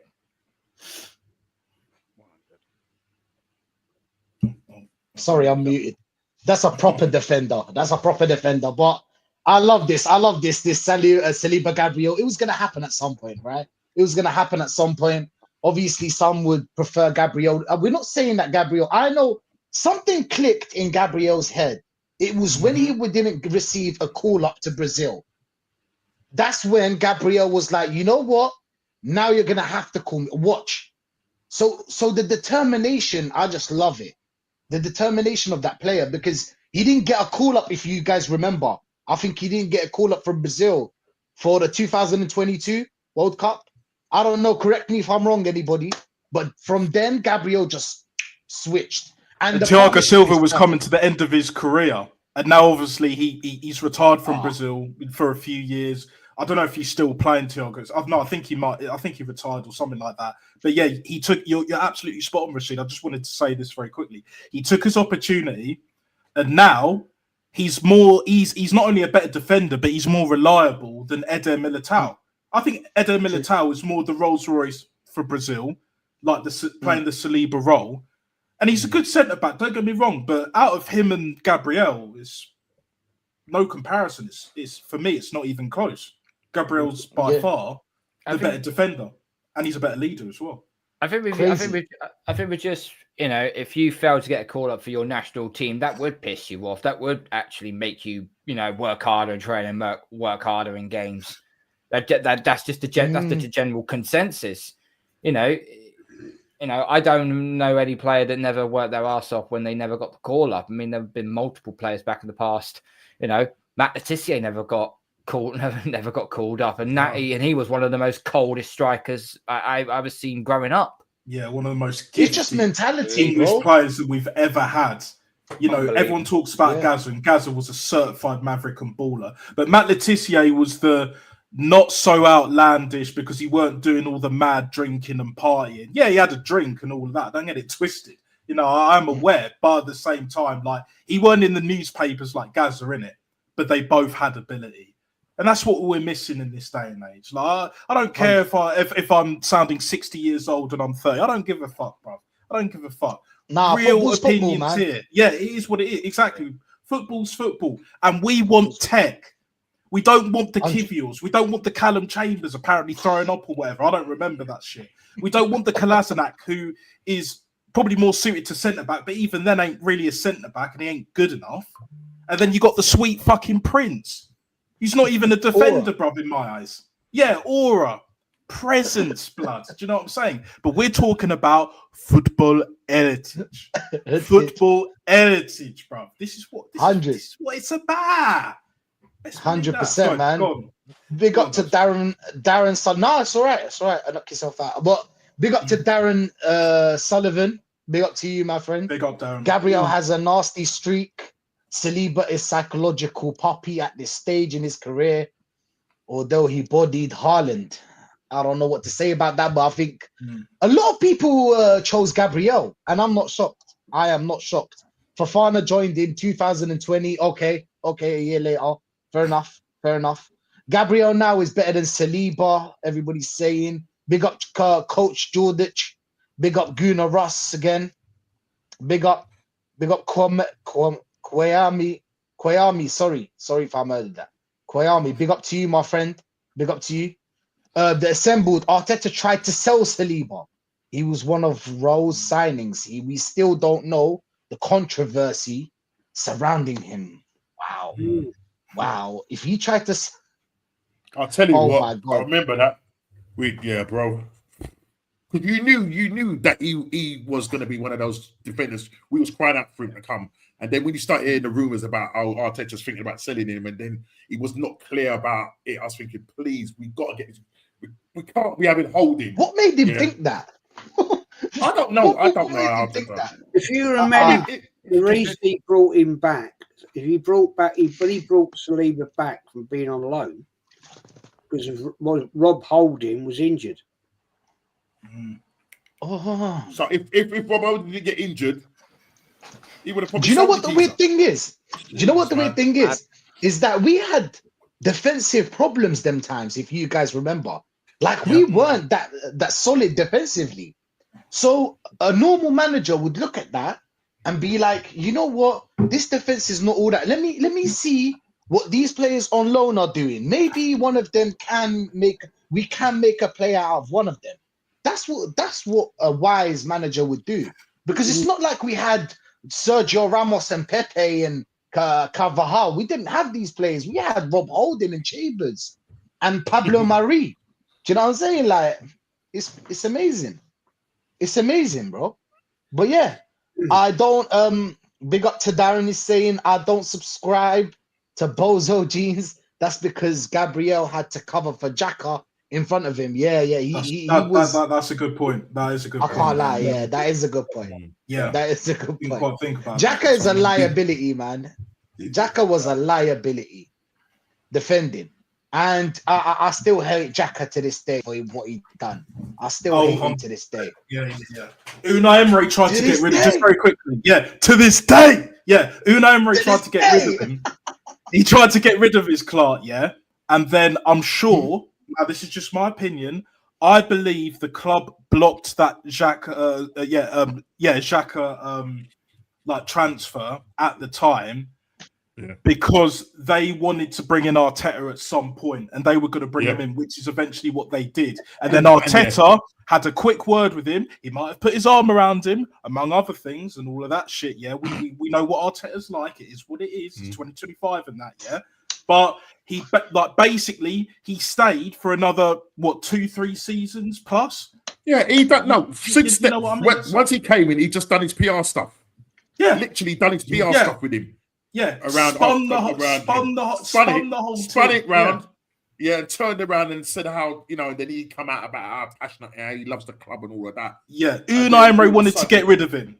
Yeah. Unai Emery, I'm convinced he wanted to get rid of him, especially after that, because he like even Xhaka was like, I'm done and all that, and then he even mentioned it himself, and I believe Xhaka for once that Arteta was the reason that he stayed, but really and truly, the club wanted him to stay, and then Arteta agreed with it, and it's all part of the plan, part of the process, And then as soon as Xhaka had one very good season, you could argue great season, he fucks off to Leverkusen and nearly wins a fucking treble, and he won the double in the end.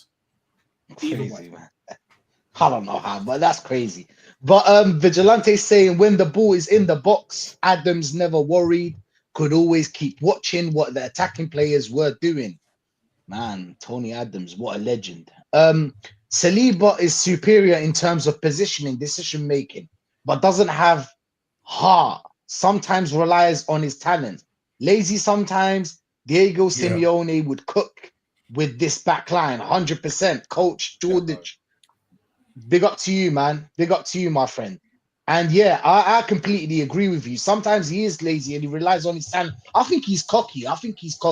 Because he has so much talent and positioning and reading the game and reading the attackers. But we need to. I have to say this, Rachid, like just very, very, very quickly. I know you're gonna move on. I don't think personally he's lazy. I just think he's laid back.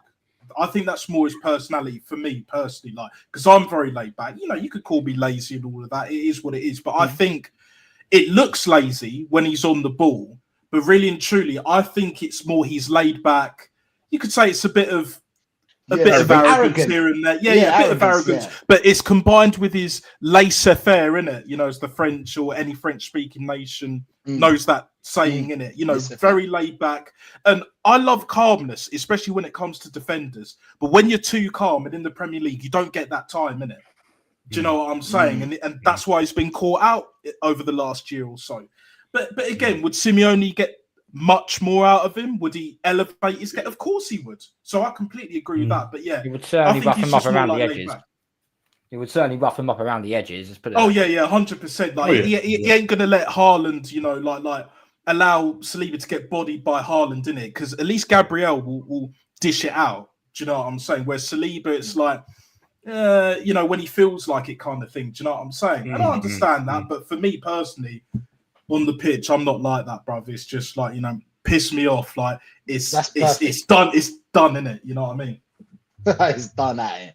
But yeah, big up to everyone, man. Big up to everyone. Big up. Make sure you like and subscribe, bro. This is a lit show with a lit panel. I can't lie. But we're gonna move on. We're gonna be talking about now who's better, Bellerin or Ben White. Yeah, Ben White. Ben, yeah. Sorry. Yeah, sorry. Ben White, Bellerin was absolute pile of shit. he never came back from his injury. Yeah, I'll say that. It's a shame. It's a shame. Yeah, he lost his pace. He did. He was quick. And that I mean, this will be enough of a debate for another day, right? Will Saka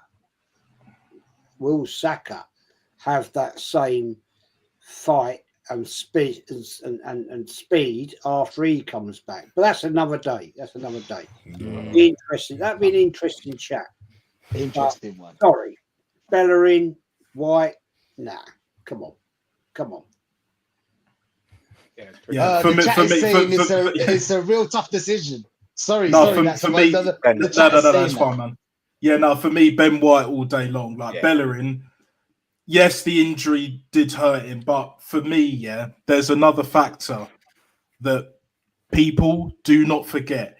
He was more focused on fucking GQ and trying to grow his fucking clothing brand while he was playing. The shit that Roy Keane hates, and I stick by that, and I agree with Roy Keane 100%. If you want to do that shit, you either leave it to your agents or agencies, your manager, whoever, family, friends in the background, you let them handle that shit while you're playing. And while you're playing, you focus on your football. If you don't want to do football anymore, go to Arteta, go to the board and just be like, look, cancel my contract and I'll do the modelling thing, innit? But no, he didn't do that because he's getting way too much. He was on 180 grand a week at one point. Correct me if I'm wrong, guys. 180? I mean, he was one of our biggest earners. The wages here, 110. Yeah, because he got a new contract, innit? It wasn't his initial contract because he was on 35k or some shit like that when he first got through the door, innit? And then in 1920, he was on 110. I'll see if he's had an increase. 110, okay, yeah. But inflation considering and all that, it's still a lot of money. Yeah. And the fact that he was done by then anyway, by a couple of years and that. And obviously his mind was elsewhere on other things and that. You know, but again, like, are we really surprised? You know, this manager's already done a GQ fucking interview talking about quitting. Like, do me a favour. Do me a favour. Do you know what I'm saying? The game's gone. The game's gone. I'll have to go with Ben White, even though he's not he's not a traditional fullback. He was a centre half for most of his career, but I put him at right back because that was the better position for him, and he has played well. Bellerin had a couple of good seasons. His pace was there, but he was a wing back. He was very good at going forward, but he would never track back to defend. And if he did defend, he was absolutely lousy at it. Very lousy. Yeah, I'd have to. Aaron, what's your thoughts on it, man? Yeah, man. Yeah, exactly. I see you quiet over there. Yeah, no, it's the sort of same, really. You know what I mean? Ben White. Okay, he sort of was signed really as a centre back, wasn't he? And the only reason he's pushed over to right back, Arteta being lucky again. The only reason he's at right back is because Saliba came back, didn't he? Really, that's literally just that. Because he had to shoehorn him in. So you know that's the story of Arteta. It saved his career, bruv. Saliba, among other things, has saved Arteta's career.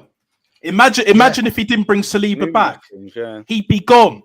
And then even if we got Berta now, we would be having a different conversation to a degree. Do you know what I'm saying? And we'd be in a different position. It's funny how life works out, guys.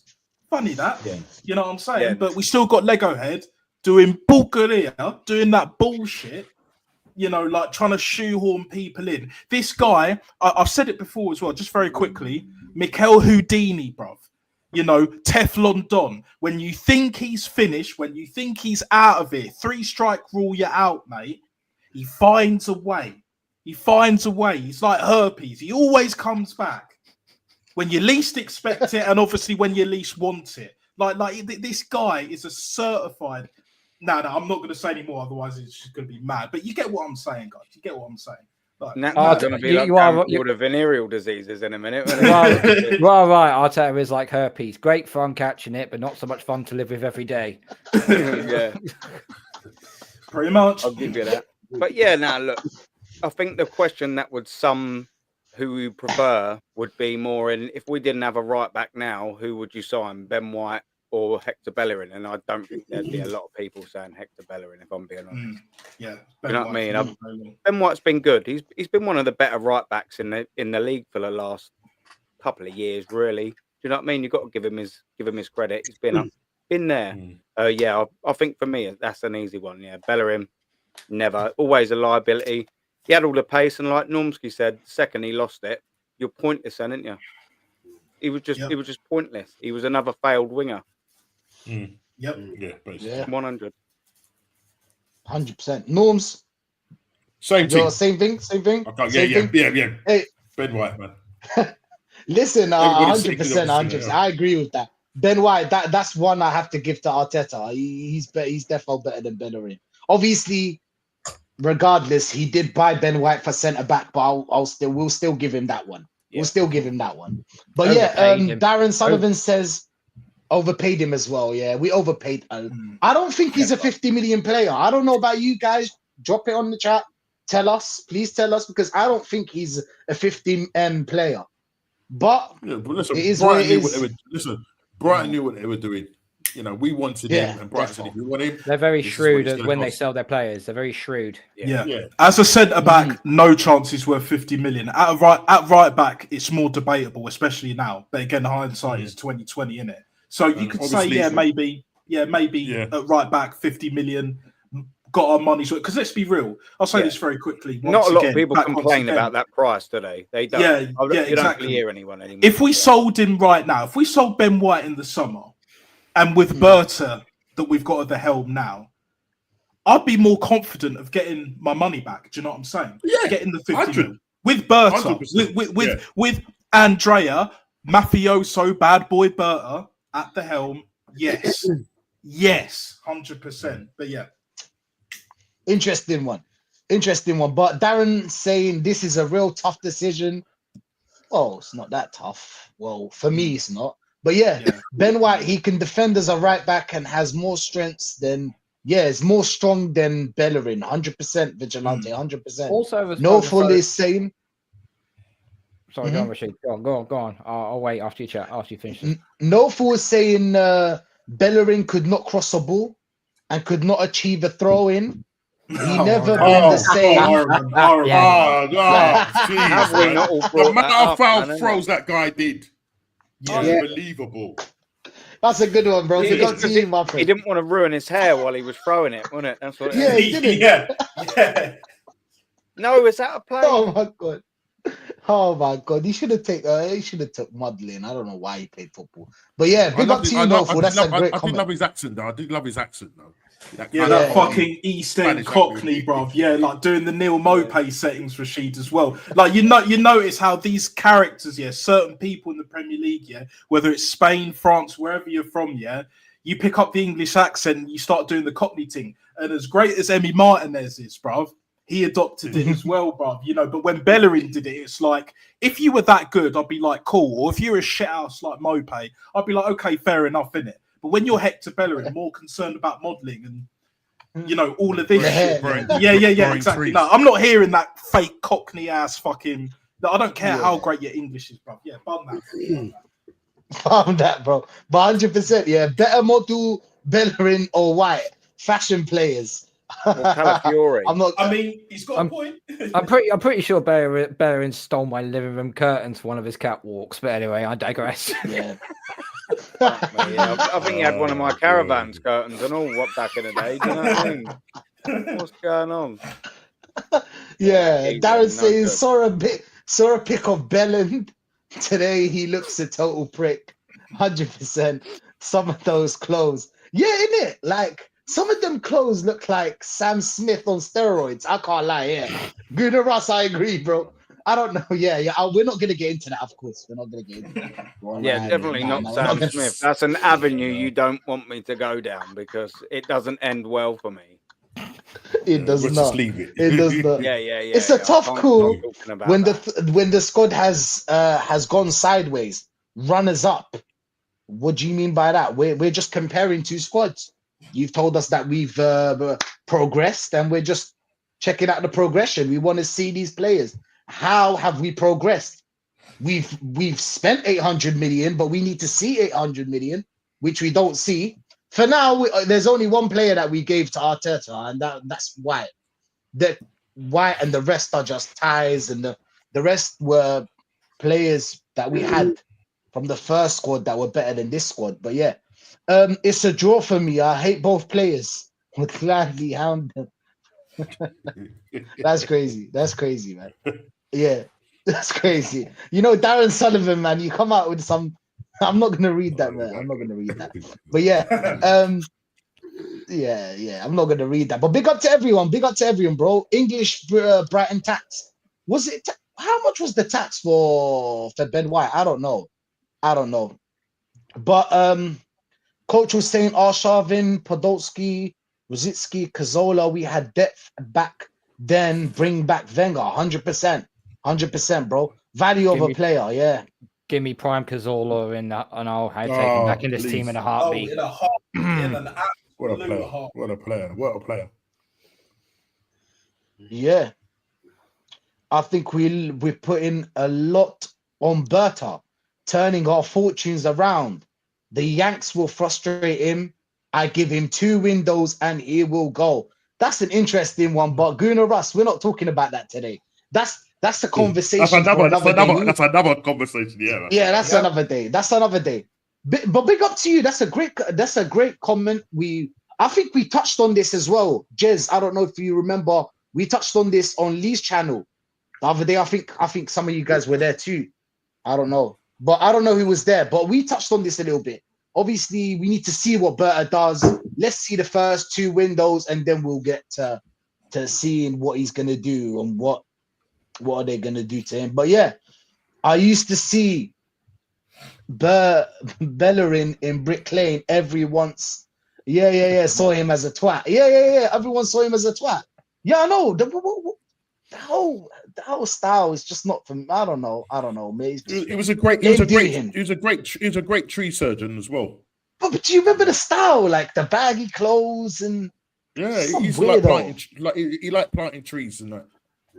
It wasn't even the baggy clothes. It was just the style. Period. It was just like it's a bit zesty, like fancy and all of that shit. Like if you want to be fancy, and like all the virtue signaling as well. I was just like, you're in the wrong. He's gonna end up like Kunde. Did you see Kunde? Kunde, that guy from Barcelona. Oh, he's gonna end up like him. He's gonna end up like him. Mad overrated. Can't defend, but he's good on the ball and he's got a funky Barnet and exotic name and all. But it's this generation, isn't it? Unfortunately, that's what they go for. They rather go for aura, style, and whatever, rather than seeing the great football that we've seen. And that's why they love Ben White, isn't it? You know, although Ben White is better than Hector Bellerin, he's into the same shit, bro. Yeah. He's into the same shit. They're both not into football like that. Let's be real. No. Bellerin was just the first one to say it, and then Ben White just took it. What did Bellerin? He said, was it Sanchez demanded too much? Yeah. What did he say? It was Bellerin, wasn't it? It was Bellerin. Yeah, and I'm paraphrasing. Yeah, I'm not into football like that, innit? Whereas Ben White said explicitly, we're just like, my parents aren't into football at all. I don't follow football like that. I don't watch it. You know, I'll see I'll watch the clips with the analysis team, and that's about it. You know, you get your paycheck and go. And here's the thing: I've said, even when Bellerin was there, I was like, if you perform, I don't give a fuck what you do like off the pitch. Do you know what I'm saying? As long as you aren't harming kids and all of that shit, doing weird shit to animals, fine, innit? Like, yeah, obviously, goes without saying, or Obviously, should go yeah. without saying, but I digress on that point. But like, yeah, if you're performing on the pitch, fine, do what you like, innit? Pretty much. But if you're not performing on the pitch, it all points back to that, that bullshit, innit? Do you know what I'm saying? And Roy Keane's spot on. You can call him a dinosaur, but it's like, yeah, concentrate on your football. If you're not, if you're not into it, if that's not where your passion lies anymore, hand in your resignation, your P45, bruv. Rip up your contract, whatever. Get your payout and bounce. No one's stopping you. Not even their agents are stopping them, bruv. Come on, man. But we all know it's a fugazi anyway. True. We'll move on. Big up to everyone that's locked in, man. It's been lit today. It's been lit. The chat's been lit. I can't read all of them. But yeah, we know he's a vegan, by the way. They're assembled. Big up to you. AT, big up to you as well. I see you there. Views, I see you there. Not gonna be. Yeah, man. Of course he was. Please don't. Please don't. I try. One true story. I tried vegan food for an entire week. I lost half a stone and I felt sick. It really is not. It's not for the faint-hearted. Let me put it to you that way. Even vegetarian, bruv. I'll say this: I've done it for a number of years. Never again, bruv. I don't have a huge amount of regrets in my life. That's one of them. Don't do it. Don't do it. The point? Oh, I don't know what. I don't know. I don't know why you just go. Do you know what? I'm going to stop eating meat. It's the best thing ever. Yeah, like the chicken was calling me, bruv. Like I can't go without jerk chicken for the rest of my life. The smell of KFC is too much to resist. Yeah, exactly, man. Like, I want it is what it is. Lamb with my roast dinner. I don't want fucking. Yeah, you know we love. What's going on? 100%. Yeah, we can't. Fake cashews in that. True. But big up, man. We're gonna move on to the next question. Now, this one might be a bit stupid, but I think we just have to pass through this one because it's just stupid. It's night and day. It's Cedric Suarez or Timber. Timber all the way long. Timber. Yeah. Timber. Like, there is no way Cedric How's that Suarez. man? How was that better man? than Timber. How was that guy on 90K a week? We can talk about that. We could talk about 4 years. Madness. Same as Trossard. Disgracia. Absolute disgracia. True. Timber all day. Timber all day long. Timber all day. Timber no all day long. Yep. 100%. We move on. We move on to the midfield. We've got Mkhitaryan, bro. That is a shout. Well, he's balling out. Who's he up against? Crazy. Do you know what? I'll go straight to the one since we're to the one and only. Who is better, Ozil or Odegaard? I'm going straight to that, and then we'll work our way down Ozil. to the rest of the midfield. Ozil. But wait, you've got to tell us why. Because Ozil doesn't rub snot in his ear.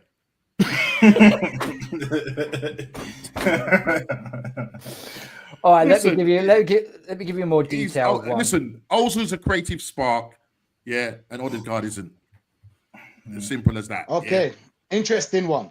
Jez, what's your thoughts on it? We need to go that way. Jez, Ozil? For the first season, Ozil was a great player for Arsenal. First season. After that, he became a scrub. He proved that in the Cup final, Europa Cup, League Cup final. Oh, yeah. Where it was an absolute shit show. Disgrace. And he shit the club out. That's the end of it. Let's just put that into the toilet. This guy was an absolute shit show. He should have fucked off from the club because at the end of the day, we had to cancel his contract because all he was doing there on his 330 grand a week, right, was lying for the club. Yeah. If he had to play outside of north of Watford, he never turned up. Mm. He was a bloody disgrace. And he had one great season, in my opinion. The rest of it was a shit show. The man was a disgrace to the football club. And if I was to see him in the street, I'd smack him straight in the mouth. He was an embarrassment. He was an embarrassment. Right? What he did to Arsenal in that cup final against Chelsea was an utter disgrace. Yeah. So I'll have to give it to him for one season and one season alone. And that's it. I'm guessing Ozil's not on your Christmas card list, Jez, by the sound of it, mate. No, mate, I would, if I had the chance, I'd kick the living fuck out of him. He was an absolute disgrace to this football club. He's on the juice now, Jez. So I was going to say, like, proceed with caution, my friend. I'll still back Jez, mate. I'll still back Jez. Fair? No, I'm not saying he won't win, but I'm just saying just proceed with caution, innit? You know, what I'm he's saying? jacked now. He's jacked now. Yeah. Like he's absolutely like he's on the yeah, exactly. Don't matter how big you are. I reckon it's. I'll put my money on Jez. I'm putting my money on Jez. When he was at Real Madrid and was playing for us, okay, he was very good on the ball. But unfortunately, his stature, he could get bodied off the ball very, very easily. If he just actually put on like an extra 20, 25 pound of muscle, I generally think he might have been able to hold his own a little bit better. But unfortunately, as Jez said, one good season doesn't merit being in the rest of it is spent on the floor. Ozil and Odegaard are pretty much the same sort of same sort of comparison. They've had one good season and the rest they've disappeared. Yeah. And the only difference is Ozil has more tech. A lot more tech, and Ozil was playing Fortnite towards the end. That's something I can agree on. And then Odegaard is a PR merchant. Those are the differences. Those two there. Odegaard would probably work harder for the team in adversity, but that's only through running around like a madman, really. Ozil was obviously clearly the more talented, but he can what Jez said, he just couldn't be bothered, could he? He was a letdown. I don't think Odegaard would be a purposeful letdown. He just is a fucking letdown and all because he's just not good enough. But yeah, it's a tricky one. I actually side with everything Jez said, really. Spot on. Copy and paste. It's hard to disagree with that. Yeah, he was spot on. Yeah.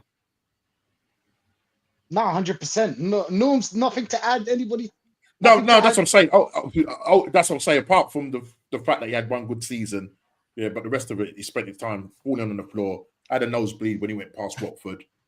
And that was it, really. You know what I mean? We didn't. I think the best moment for me is when he was keeping up the chewing gum. Remember, he was kicking up the chewing gum and he kicked it. I do. I think that was the highlight of my But no, for real, he's got more tech than Odegaard. What he nicked off Arsenal, right? Whoa! Over the 4 years, right before loads of money. He had to cancel his contract because he did absolute jack shit. He never helped the club after that embarrassment of a Europa Cup final. He never did nothing. Was he with us 2 or 3 years? Did he sign that deal and was with another 2 years or 3 years after he signed that 350? So if it was 3 years and he was on that 350, that's 54.6 mil. We couldn't get rid of him. We had to cancel it. So I've done. Now, you have to question, gentlemen. So I've just cracked down the math on that, Jess. Who did that? Jess, I've just cracked down the math on that. So 330 grand a week over 12 months. 350. 3,900. No, 3,900. 396 is what I got. So 3.96 million per year. Add that to the 4 years, it equals to just over 15 million pounds. I don't think he was on that for 4 years though. That contract. That's what I was saying. I'm sure he weren't. I'm sure he signed it. Maybe sort of 2 years. Let me have a little. Go onto that cat website. So when you signed the extension, did he go up to 3 something? Was it? 350. 350. I'm looking at. 350 a week. Who signed him to that contract, guys? Arteta. He signed him up for that. He was on that the year before, I can see it, Jez, to be fair. On the I thought it was Wenger. He extended his contract. We could have got rid of him, and we kept him. I mean, I think that was maybe towards the end of the year. But definitely in the 18-19 season, is saying that he was on it. Yeah. 17-18 season. That's crazy. He was also still on it. I mean, Wenger Yeah. signed What? him, right? Wenger signed Mhm. him, right? Fair play. Wenger signed him. When we signed him, I thought, yes. That Yeah. first season, he looked proper on it, Brilliant. Yeah. right? After that, he was just a pile of shit. Yeah. He- That's what I was yeah. going to say, Jez. You know, we definitely didn't get what we thought we was going to get with him. It's just off the ball, Aaron. It's just off the Yeah. ball. Ozil was too lazy. Too lazy. But on the ball, incredible player. What a touch. But yeah, like you said, it's not good enough. It's not good enough. He was The on that amount for of 4 money. years, by the way. 4 years he was Wow. on that 350k. No, he was. Wow. Yeah. The amount of money we Madness. spent on you and you give us that kind of performances, it just doesn't warrant it. So yeah, it's a tough one. What are we gonna go for at the end of the day? Is it Ozil or is it Odegaard? I would personally go Ozil. So let's just 1 year just only. make a For decision 1 year here. only. For 1 year only. For 1 year only. That's crazy. So even Odegaard gave us a 1 year. Yeah. Even Odegaard gave us a 1 year. So it's a tough one. People in the comments are saying Ozil. Zay is saying Ozil. Hendon's saying Ozil. Big up to you. Nofu is saying Ozil. Jacked Ozil is clear of prime Odegaard. Wow. Oh, 100%. The assembles. Okay, we'll get to that. We'll get to that later. That's a question for Jez. That we'll get to that later because we're gonna wrap up.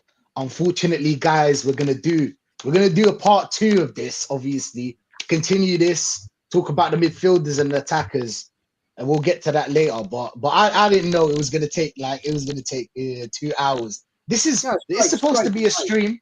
Debate. Yeah, it's supposed to be at least a 4-hour stream. But yeah, I have to go. Apologies to everyone. But yeah, we're gonna go through the comments. Zay saying it's Ramadan. Come on now. Yeah, I hear that. Ozil every day long. Why? Because I have eyes to watch football. Yep.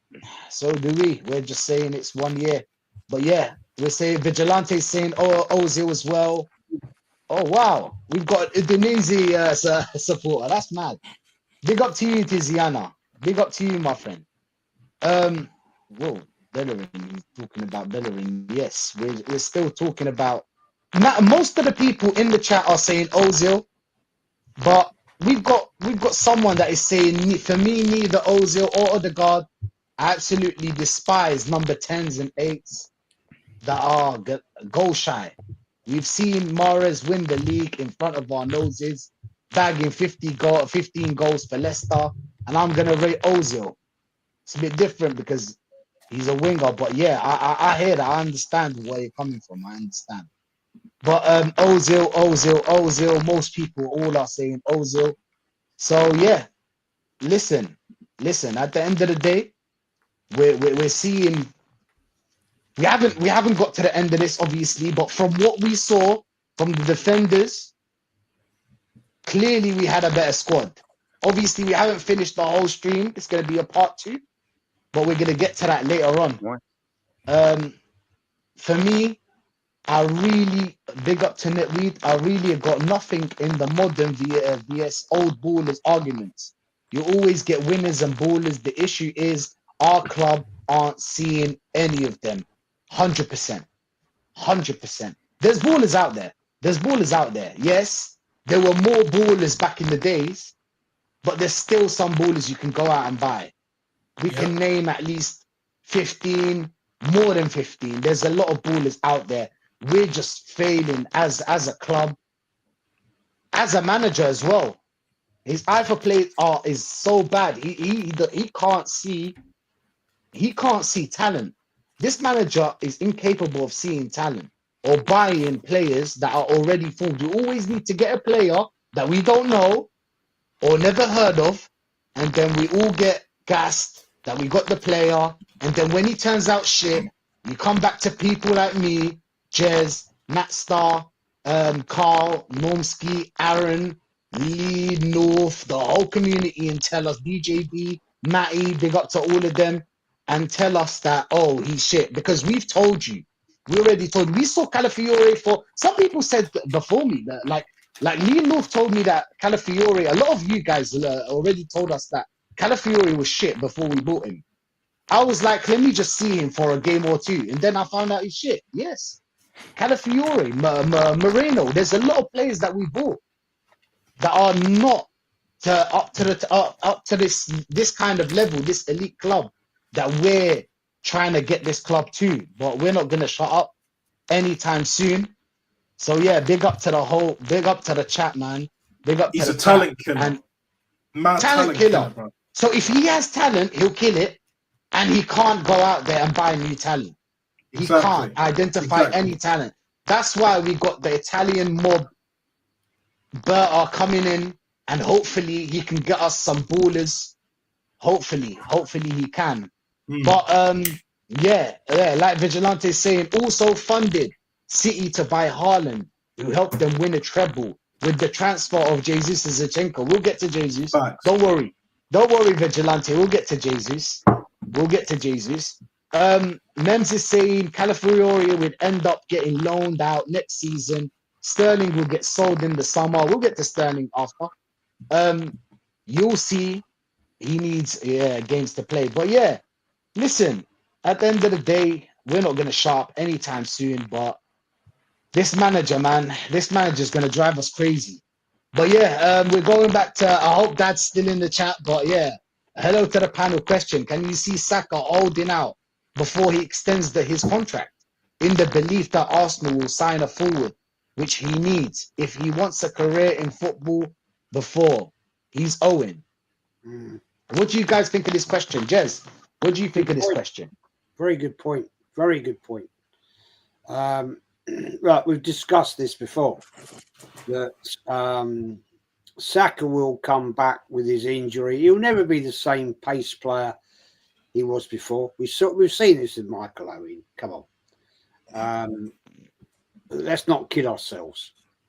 Right. Once you've got that sort of injury, it is going to take, I don't know, 10% off you. And, you know, you're going to think about it. It's always going to be in your mind thought, I don't want to do this again. I don't want to do this again. Right. So that will affect your mindset. Fact. Right. So will he have the same influence if Arsenal were to get a proper striker? Yes, I think it would help him. I do honestly believe that. Because it will take a little bit of pressure off him. He can actually feed that striker and give him a little bit more intensity. Yeah. But do I have the confidence we're going to do this under this manager? No, I don't. I think the problem we've got, gentlemen, is that this manager is such an arrogant prick. It's his way or the highway. And I've got no confidence in him whatsoever. And as soon as he goes, we get a proper manager in. Oh, and for anybody questions me, there are managers out there which will come to Arsenal. If you were to offer, right, Simeone, Inzaghi, anybody like that, you know, they will come. You offer them 12 million a year, they'll join. They will join. And I honestly do believe this guy Berta is coming in for a very big reason. Because I honestly believe Josh Kroenke has thought, nah, we've had enough now. We need to look what's going on here. We need to see what's really happening behind the scenes. Josh Kroenke probably would admit he's not a football guru. He's not all that with football. So he's brought somebody in that knows. A third party, if you want to call it that. And that third party is probably over the summer, into the summer, will report back and say, oh, what have you done here? What's been going on? What's happening? All this money you've spent, right? And you've let all these players go for nothing. my theory. That's my theory alone. But all I'm going to say, people, watch this space. I agree, Jez. I fully agree. Yeah, Bert has been brought in to clean up this shit. Period. When Josh Kroenke, I have to say this: when Josh Kroenke was at the training ground recently, you know, when there was a dip in form, when we were dropping points, losing the odd games here and there. I can't remember the teams other than I believe it was West Ham at home. I remember that one. Shocking performance among others the past month or so. Yeah. Josh Kroenke went to London Colney, and I believe he didn't even look in Arteta's direction. No. Do you know what I'm saying? So that bond that they have, I believe, is not there anymore. Call me controversial, you know, classic controversial, that's the takes and all of that. But I believe Berta is Josh Kroenke's new man, because Berta is no nonsense and will make sure that this club financially, on the players' side, on the pitch side, is a lot better, and it will make sure that we're not Banter FC, because that's what Josh doesn't want. Because he's already getting bantered by his billionaire mates, because we know that's a small circle. Do you know what I'm saying? Bowley's getting it at the moment, pause. But, you know, like, that's proper Chelsea, innit? You know, no, we ain't got time for proper Chelsea, of course. But on our side, Josh has had enough. I agree with you, Jez. Yeah. Josh has had enough, and he's been brought in to sort out our wages, our wage bill, because I remember you saying before, Jez, that was it April next month? Got to put all our figures. Yeah, all the books have got to be accounted for to go on Company's House. Josh is thinking about that shit. He knows we're in deep shit when it comes to that side. So with all the merchandise, having more merch than we do fucking league titles, more than Real Madrid's Champions Leagues and that, ticket prices going up, the TV deals that were already done like last summer and shit like that, renewed or whatever, you know, and all the other ingoings at the football club. When it comes to the wages, when it comes to player sales, youth academy, you know, Josh has obviously sat down with Tim Lewis, who's been at the club since 2007. I didn't know he was at the club for that long, or with Josh, either way. And they're looking at it like, yo, we got to sort this shit out. Otherwise, our books are going to be fully cooked. In other words, we're fucked financially on that side. And then the PSR, used to be FFP, they'll be all over us. You know, City will get away with that 115. I believe they're cleared anyway, personally.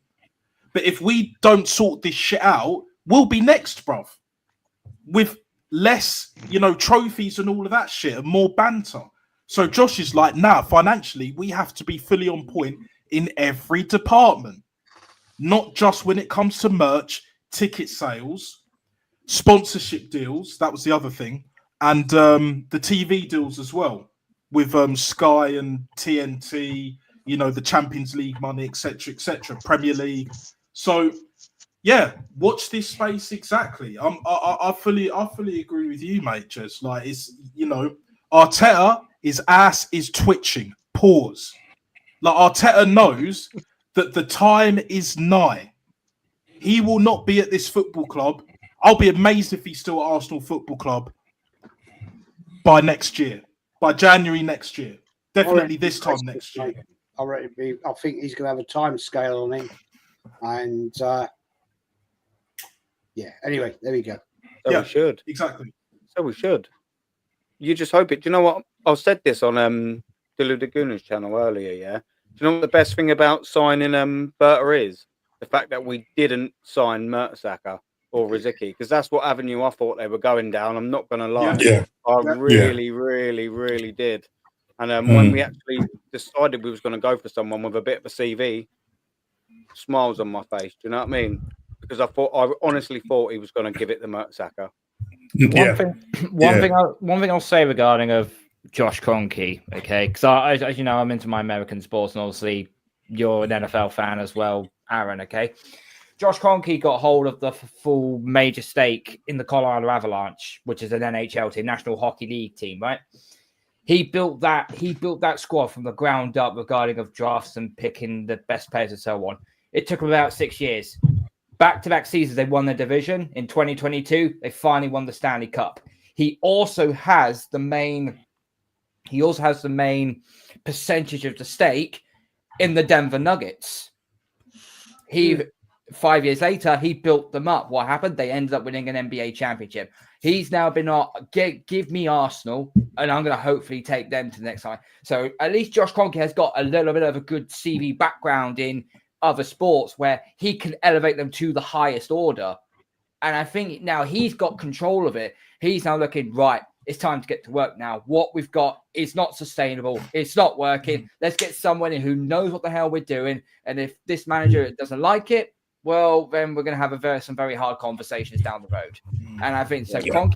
Josh has that thing, but we need to see that in daylight. We need to see that in real terms because we've been the last since we won the league in 2004. We've just been dancing through the raindrops, and right now we now need something more sustainable. And if this is the route that they're going down, then I'm all for it. But I'd rather you go through it. 100% with full force than just be a half-assed attitude for it. You have to be all in. You have to be all in or don't. All in. Yeah, definitely. The thing is, as well, one thing we do know about Berta is that he's not going to put up with Arteta's crap. Because if he can put up with Diego Simeone for that length of time, then he's definitely not going to have an issue with little Arteta. Let's get it right. Maybe there will be a power struggle. We won't know yet. But one thing I will sort of say is I do trust the summer definitely a lot more now after this appointment than I did without him, or if we went in there, God forbid, with Ato. I personally think we might be all right. Might be all right. It just depends if we've already got our summer mapped out already. Because then I don't want Berta to sit there and just think, well, you've already got Subamendi, you've already got Sesko in the door, you're already trying to get, say, Nico Williams in the door. And he's sitting there thinking, well, you've done all your... What's the point? Yeah, exactly. What's the point? You've done all your major signings. What are we doing here? Yeah. That's what I don't want. I want him to come in and just hopefully they have an assessment because they've got targets. Of course they have. They've got a plan, I'd like to hope, of what they're going to do in the summer. I just hope that he comes there and goes, oh, actually, no. Because Arteta bullied Edu. Absolutely bullied him. And he allowed it. He had his way with him, pause. But he won't with Berta. And that's where we want, maybe he just needs to be challenged on things because if you hire yes men, you just listen to what you want to hear. And when you listen to what you want to hear for a period of time, like Arteta has, you think you're right all the time. And unfortunately, results on the field and the signings that he's made, sorry, Mikel, you are not right all the time. And it's at Arteta's detriment. And this football club cannot, and I will say this again, this football club cannot have another Mikel Merino Calafiori summer transfer window. Because we will go that way and fast. And by that, I mean Man City will overtake us. Liverpool, they'll probably spend and stay where they are. Chelsea are always going to spend. Other teams will get better. We cannot stand still like Newcastle, exactly. We cannot stand still this summer. It has to be proper. It has to work. If we're going to sign 5 or 6 signings, 3 of them minimum have to come in and hit the ground running. They have to hit the ground. If whatever striker we sign has to score goals from dot. It's as simple as that. We can't afford any. All he needs 9 months to settle in. By that, the title's over. It's finished, done with. You could be out of it after that amount of months. You could be out of 3 competitions. We need players to come in and hit that ground running. I get it with Calafiori a little bit because he's young lad coming over there, but we ain't got the time to give him. And he's not been good enough this season. Maybe he might be good enough in another year, who knows? But we haven't got that time to give him this season. And we've seen it.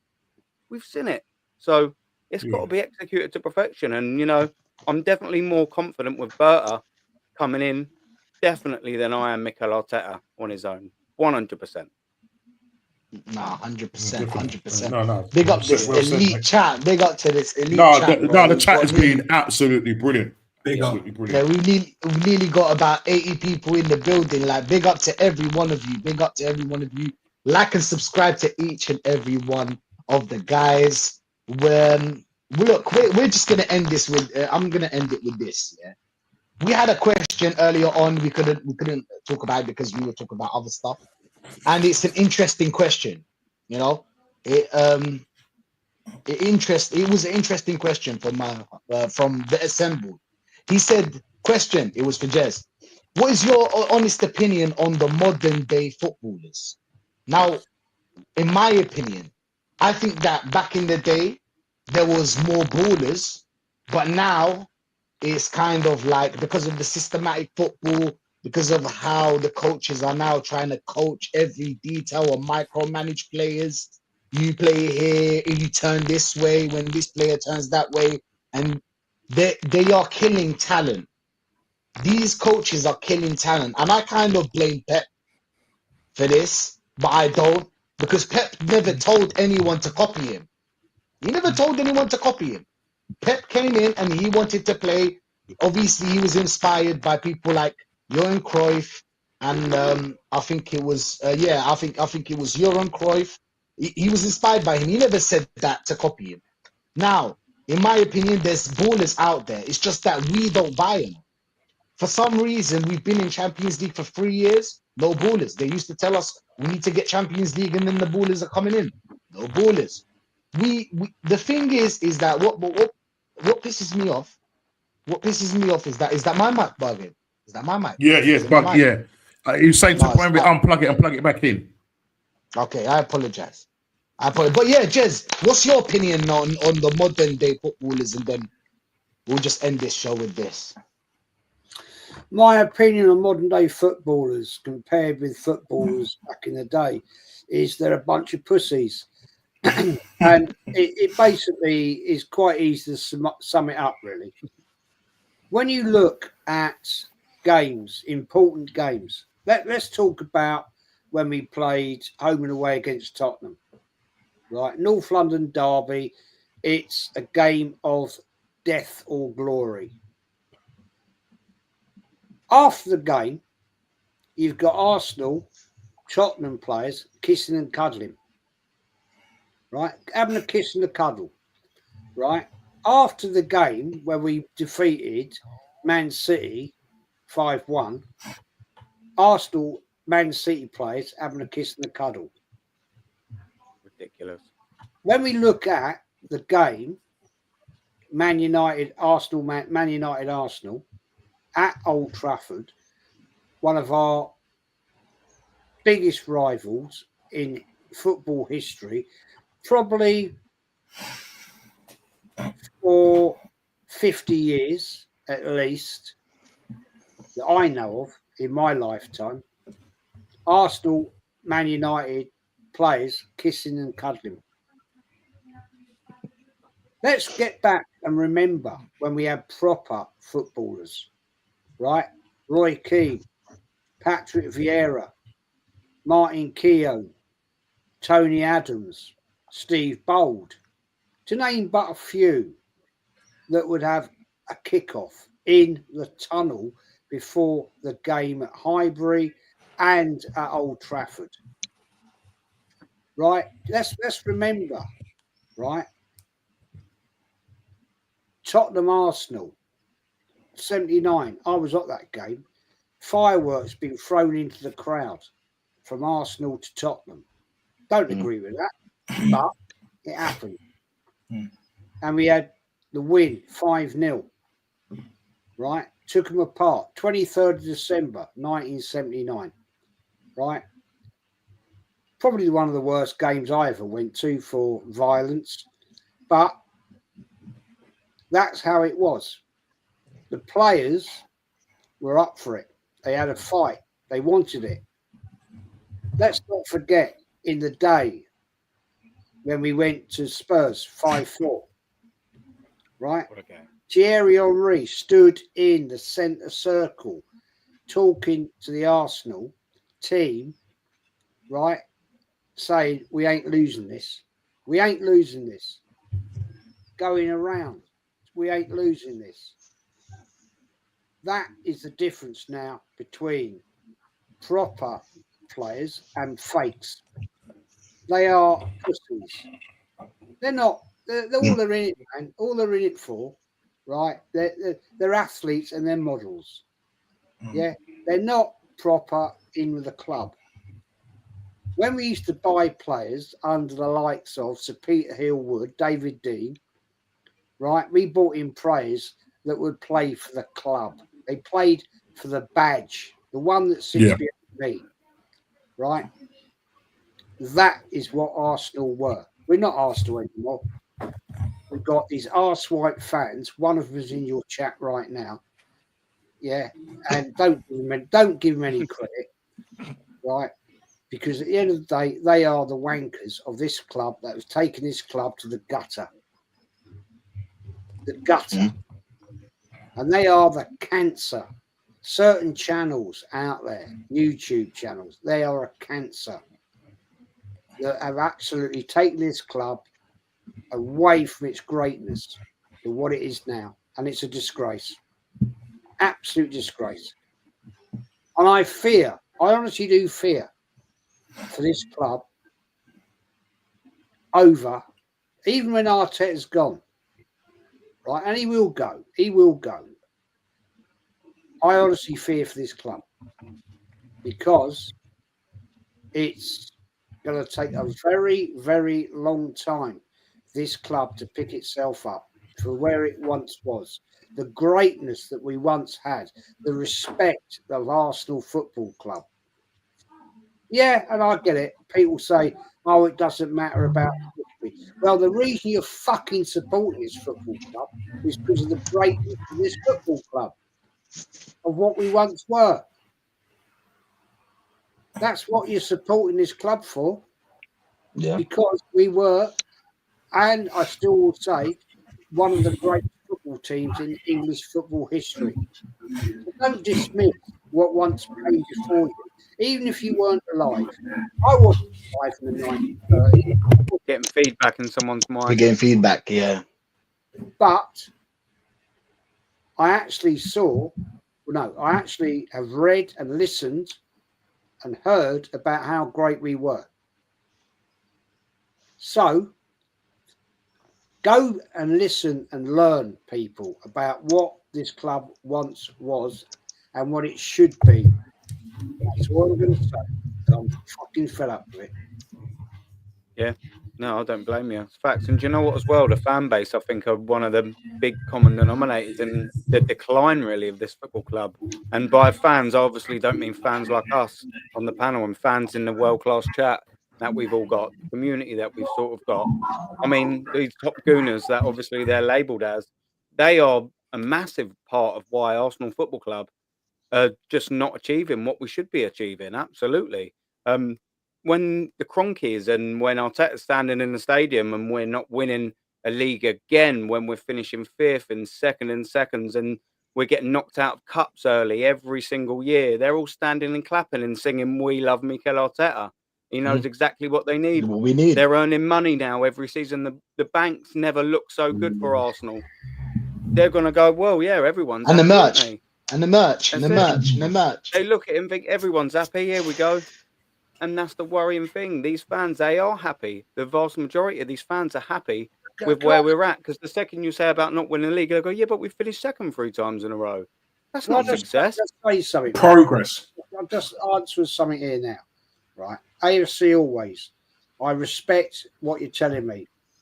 Jez, I hate that word cancer. I lost most respect for you, but I lost both my parents to cancer. So did I, mate. So did I.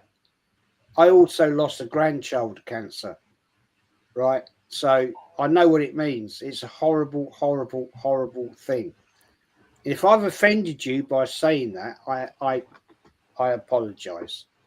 But unfortunately, it's a fact of life. Yeah, it is a fact of life. And it's a horrible, horrible, horrible thing. And we do have a cancer in the football club. Not in the way you're talking about. I know, and I respect and hear what you're telling me. I've been there, mate. I've been there. Yeah, I lost a 3-year-old little daughter, grandchild to cancer. I lost my father to cancer. I lost my mum to cancer. So I hear you. I hear you. So maybe I shouldn't use that term, and I do apologise to you for saying that. but it's a fact, man. It's a Yeah. fact. We have a problem at this club. I call it from now on, in respect, I call it cyst. I Yeah. call it a cyst, right? Something that the Don fucking hell. There's a show on YouTube called Dr. Pimple Pop Up that can pop horrible cysts and things, and I don't watch it. Yeah, I do. My wife does. That sounds absolutely disgusting. That does. Disgusting. Disgusting. It's a good job I had my Burger King at 7 o'clock. He absolutely fucking loves all that bullshit. You know, I'm like, fuck. Anyway, I do apologise to you, everybody, always. I will now, from now on, I will call it. Can I as well just quickly double down on the point that I was making about these fans, and I'll give you a very, very, very, very recent example of what this sort of fan base are like. So on the 20th of May last year, we played Everton, didn't we? Mathematically, still had the chance to win on the last day, on the last game of the season, of course. When that final whistle went, we all knew that Man City were going to beat West Ham. We all knew it. But on that day, still, there was a chance to win the Premier League. At final whistle, we obviously knew that we wasn't going to win it. I was slumped in my seat in the North Bank upper tier, slumped there, and all around me, everyone was standing up, clapping, screaming, absolutely ecstatic and buzzing with what they'd just seen. I was sat there and I even forgot about the result momentarily. Do you know why? Because I was looking at all the fans and thinking, what a bunch of losers. What a bunch of losers you all are, standing there instantaneously and clapping it. Not even just a momentary pause where you're like, oh yeah, man, that's tough to take. Now everyone just completely up, clapping. Everyone was in the concourse drinking after, going, yeah, what a good season. Now I'm looking at the lads that sit around me and I'm like, we've just lost the league, man. Like, what are you lot doing? It's a good season. We ain't won anything. Like, we should be. That's like losing an FA Cup final there. Like, what are we doing? But Aaron, here? I just wanted to touch on that. It's a mix, right? It's a mix of different generations. Like, there's people in their 60s, 50s, 40s, 30s, 20s, and they are part of this problem in this football club. Yes, maybe it's more the younger generation, but there's people out there, I don't want to name names, we already know them, that are 60 years old, 50, 70, and they're still part of this problem, and they're clapping and lapping everything that this manager does, and they will take second place, and they won't ask for this manager to be sacked at the end of the season and the season after that. This manager would he would leave by mutual consent. But yeah, but that's the thing, bro. I got to say this, yeah. It's brainwashing. You're talking about the older generation. Why do they back Arteta? Whether you're 50, 60, 70, 80, even 40. I'm 30 in it, so I'm younger-ish. You know, I'm not like Gen Z, but, you know, millennial X's and then the boomers, in it. Whatever generation it is, right, it's brainwashing. And brainwashing works across the board. I'm not going to go into finite detail. That'll be another conversation for another day. But mainstream media, it works the same way. If you see a headline, if you see a story, a statement, and they say that multiple times, over and over and over, on repeat, on the news channels, on the radio, etc., etc. Now they're doing it on YouTube and other social media platforms. That shit sticks. You tell a lie 1,000 times, it becomes the truth. And too many people buy bullshit. I don't. You don't, Rachid. You don't, Jez, Normski, Aaron, and Carl, and everyone else on the panel. Like, I see bullshit a mile away. So with these modern day ballers, I call them maulers because that's exactly what they are. They ain't ballers, they're maulers. They're modern day footballers. Athletes with very little to no tech, disgusting attitude. Did you see the fucking short that there was a thing that Garnacho and Ugarte did for TNT Sports. They were both asked the question, who's the best player at the football club? Ugarte, and Garnacho said this first, he said, me. How fucking dare you? We fucking see you next Tuesday, you absolute wet wipe. What is this guy smoking? Like, what is he on? I remember seeing Ryan Giggs, Nani, even Antonio Valencia was better than this fucking scrub. This little Valencia fucking was weasel. a baller for United, man. He was Yeah. great. Do you know what I'm saying? Andy Cole, Really Dwight York, Cantona, David Beckham. Proper ballers. Even Roy Keane. Scholesy goes without saying. Even the likes of a Nicky Butt, Darren Fletcher. Fundamental merchants, I call them. But at least they had the basics. Garnacho doesn't have the basics. But because he has a huge following, he's mad arrogant. He appeals to the youth and the mainstream media ideal. That's why these fuckers get lauded up. And it's a disgrace. It's an embarrassment.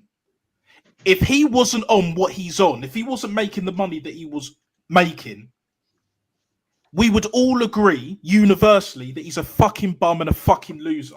But because he has money, he can talk like that. He can act like that and not be considered a loser by the majority. No, I'm sorry. Money is an amplifier. So if you're a fucking loser, if you're a bum, if you're a bitch and you get money, unless you change, genuinely actually change, then you still are that, but just with money. That's the only difference. And this is what is infested, especially English football, but you even see in parts of it all around the world. And this shit needs to change. Rachid, Arsenal Revolution TV. This shit ain't, we don't stop. No Diddy. No. We don't fucking stop. Yeah. Can't stop. It has to end. Yeah, can't stop, won't stop. But it has to end. And to be honest, people will get tired of Garnachas. Just like these chicks that get tired of these fuckboys, that train will arrive on time at that station, and I am here for every single second of that shit. I'm here for it. And we will be there, guys. More than you believe. More than you believe. 100%, man. 100%. It was an elite show today. Elite panel. Thanks to every one of you, each and every one of you, man, for being here. Thanks for the chat. Hey, listen, the chat was elite too. There was a lot of comments. We can't go through all of them, so I do apologize. Sub to the lads, sub to Jez, sub to Natstar, sub to Carl, sub to Normski, sub to Aaron. Like I said, the links are in the title, and sub to me. Road to 1K. And yeah, hey, listen, we're not gonna stop. Like I said, make Arsenal great again. We are not going to stop. You can't shut us up. Yeah, you can say what you say. That's your opinion, and you know who we're talking about. The Top Gooners. That's your opinion, and we're gonna say our piece. And at the end, in the end, you guys will see who's right and who's wrong. But it's not about, really and truly, it's not about who's right and who's wrong. Because if I word it like this, people would think that no. Really and truly, it's just to get us, give us our Arsenal back. That's all it is. We want our Arsenal back. That's what we want. But yeah, Jez, do you have anything coming up you want to tell the fans? Sorry, the chat. No, I'll be on a couple of other shows because, hey, I'll be on with various people this week. I've become the whore, as people call me, going around every shows, which I enjoy. I really enjoy it, actually. I really do enjoy it. Are you freelance for, Jez, or have you got freelance? Freelance Jez. I enjoy it. I do enjoy going around other people's shows. I really do. Because you get different opinions, different people talking different stuff. And I love it, actually. I really do. And yeah, I'm being lazy. I've got to start doing more on my own channel, which I will be shortly. And yeah, but it's good. I love it. But as always, mate, thanks for inviting me on. Oh, of course, every time, Jess. Natstar, you want to tell anybody what's coming up on your channel? Big up. And again, thanks for having me on, Rachid. As always, much appreciated. Much love, brother. And yeah, I've got a video that's going to be uploaded at some point, either tonight or definitely by tomorrow. I've recorded it earlier before I came on stream. Yeah, Natster Official on YouTube and Instagram. I don't have any other socials. I keep it simple. You know, I don't do that TikTok, tiki-tok crap. Not for me, you know. And yeah, I will eventually have a stream at some point because I definitely need to start doing lives now, you know. Doing the uploads I enjoy, you know, most of them first take, you know, I'm getting into the rhythm of it, you know. I enjoy it, need to do, you know, more of it, you know, stop being a lazy fucker, you know. No, I'm with you on that, Jez, but at the same time, like, you know, I just do what I do, man. You know, I have my own views, I have my own opinions, and I mix it up as well. You know, I'll do the Arsenal shit always, but I have other hobbies, I have other interests, and I have a lot to say, as you can tell, and a lot of other topics that I can cover at the same time. So yeah, much love to the channel, big up the chat, and yeah, stay tuned because there will be a lot more coming soon. Best believe that. Big up, mate. Yeah, best believe. Aaron, what are you saying? Aaron's everywhere, people. Yeah, you can check out Aaron. Hey, never a foul. Deleted Big Guna time now, and, brother. Lee's a big time. Deluded Lee. Guna. Yeah, listen, Get just it having back. him on the show. Hey, listen, I'll sign do I autographs have to? after, yeah? Nah, don't. Remember me, brother. Remember me. Don't let Wolf Minor. your jaws rattle you, mate. For God's sake. Yeah, no. I'll be doing the rattling, man. Don't worry about that. Pause.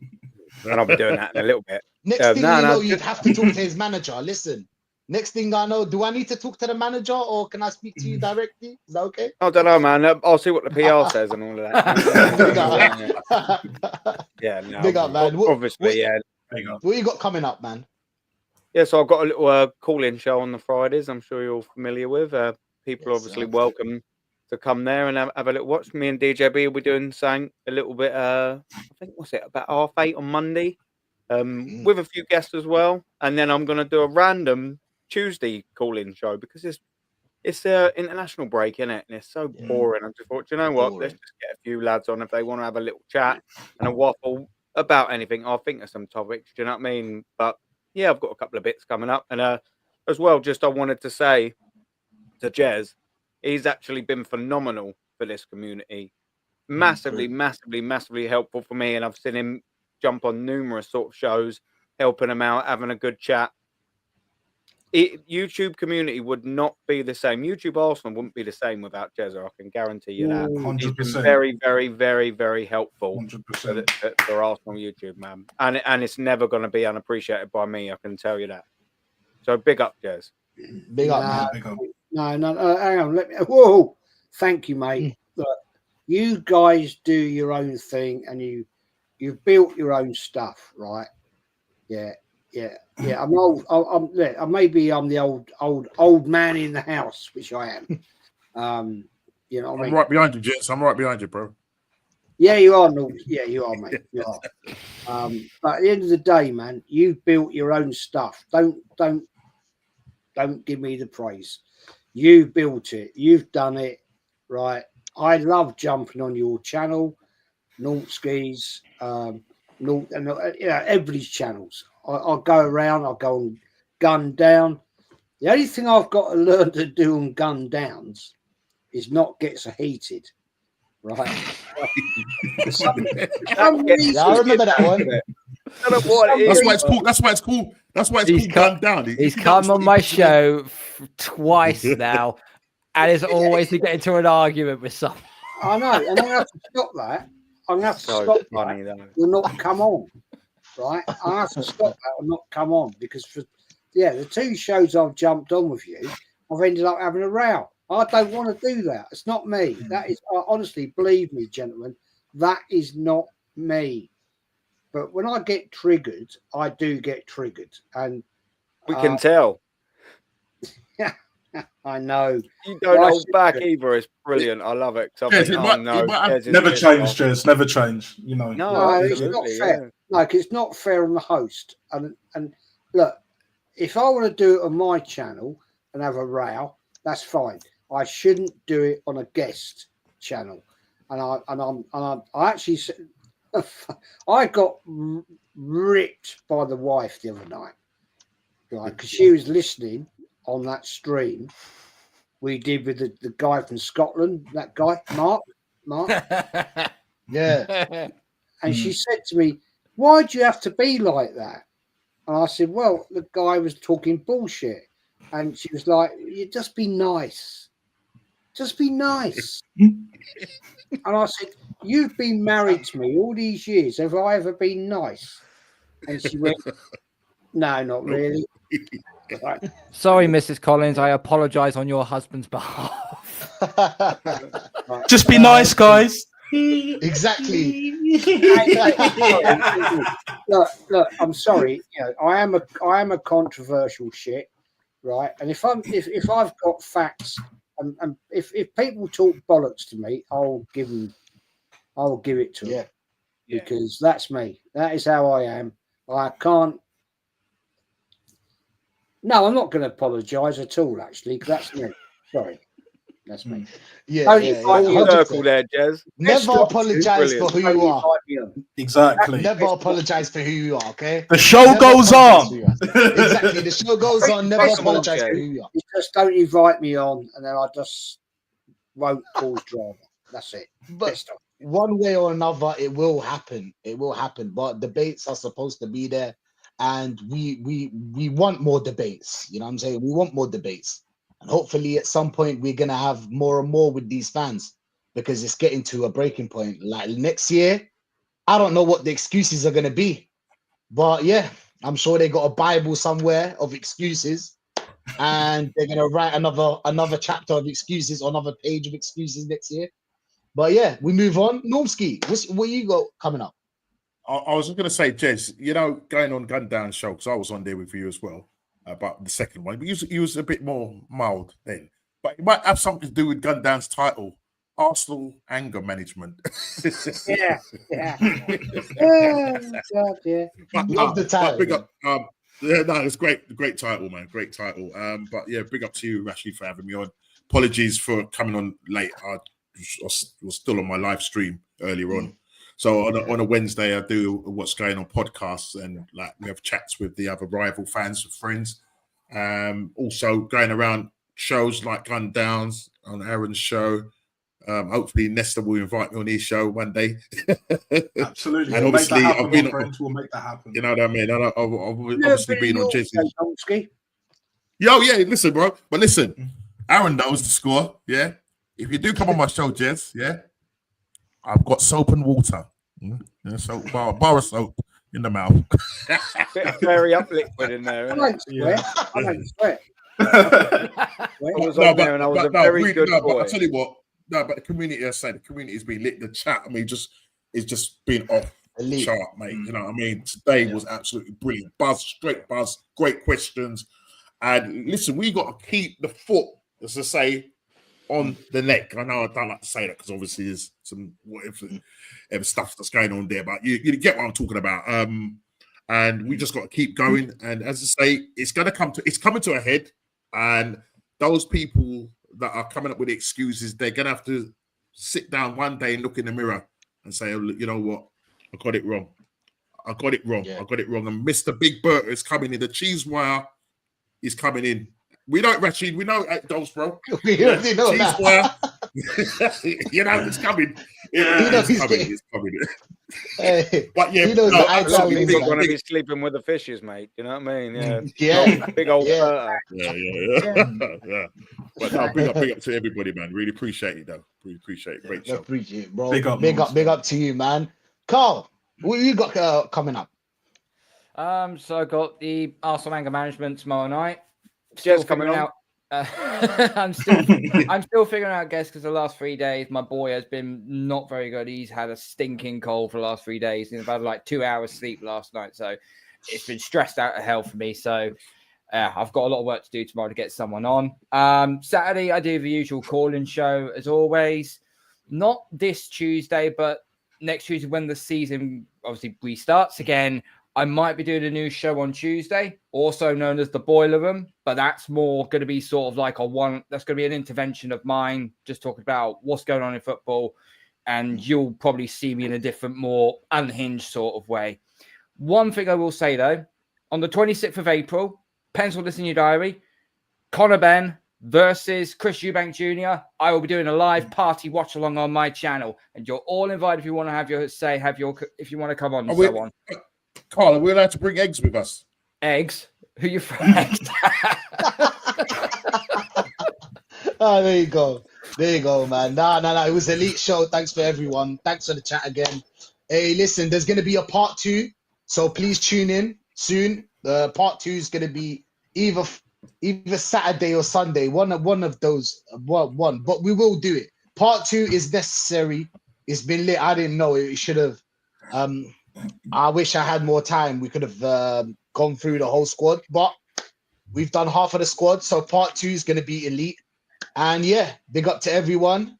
Everybody out. Everyone out. Everyone out. Everyone out.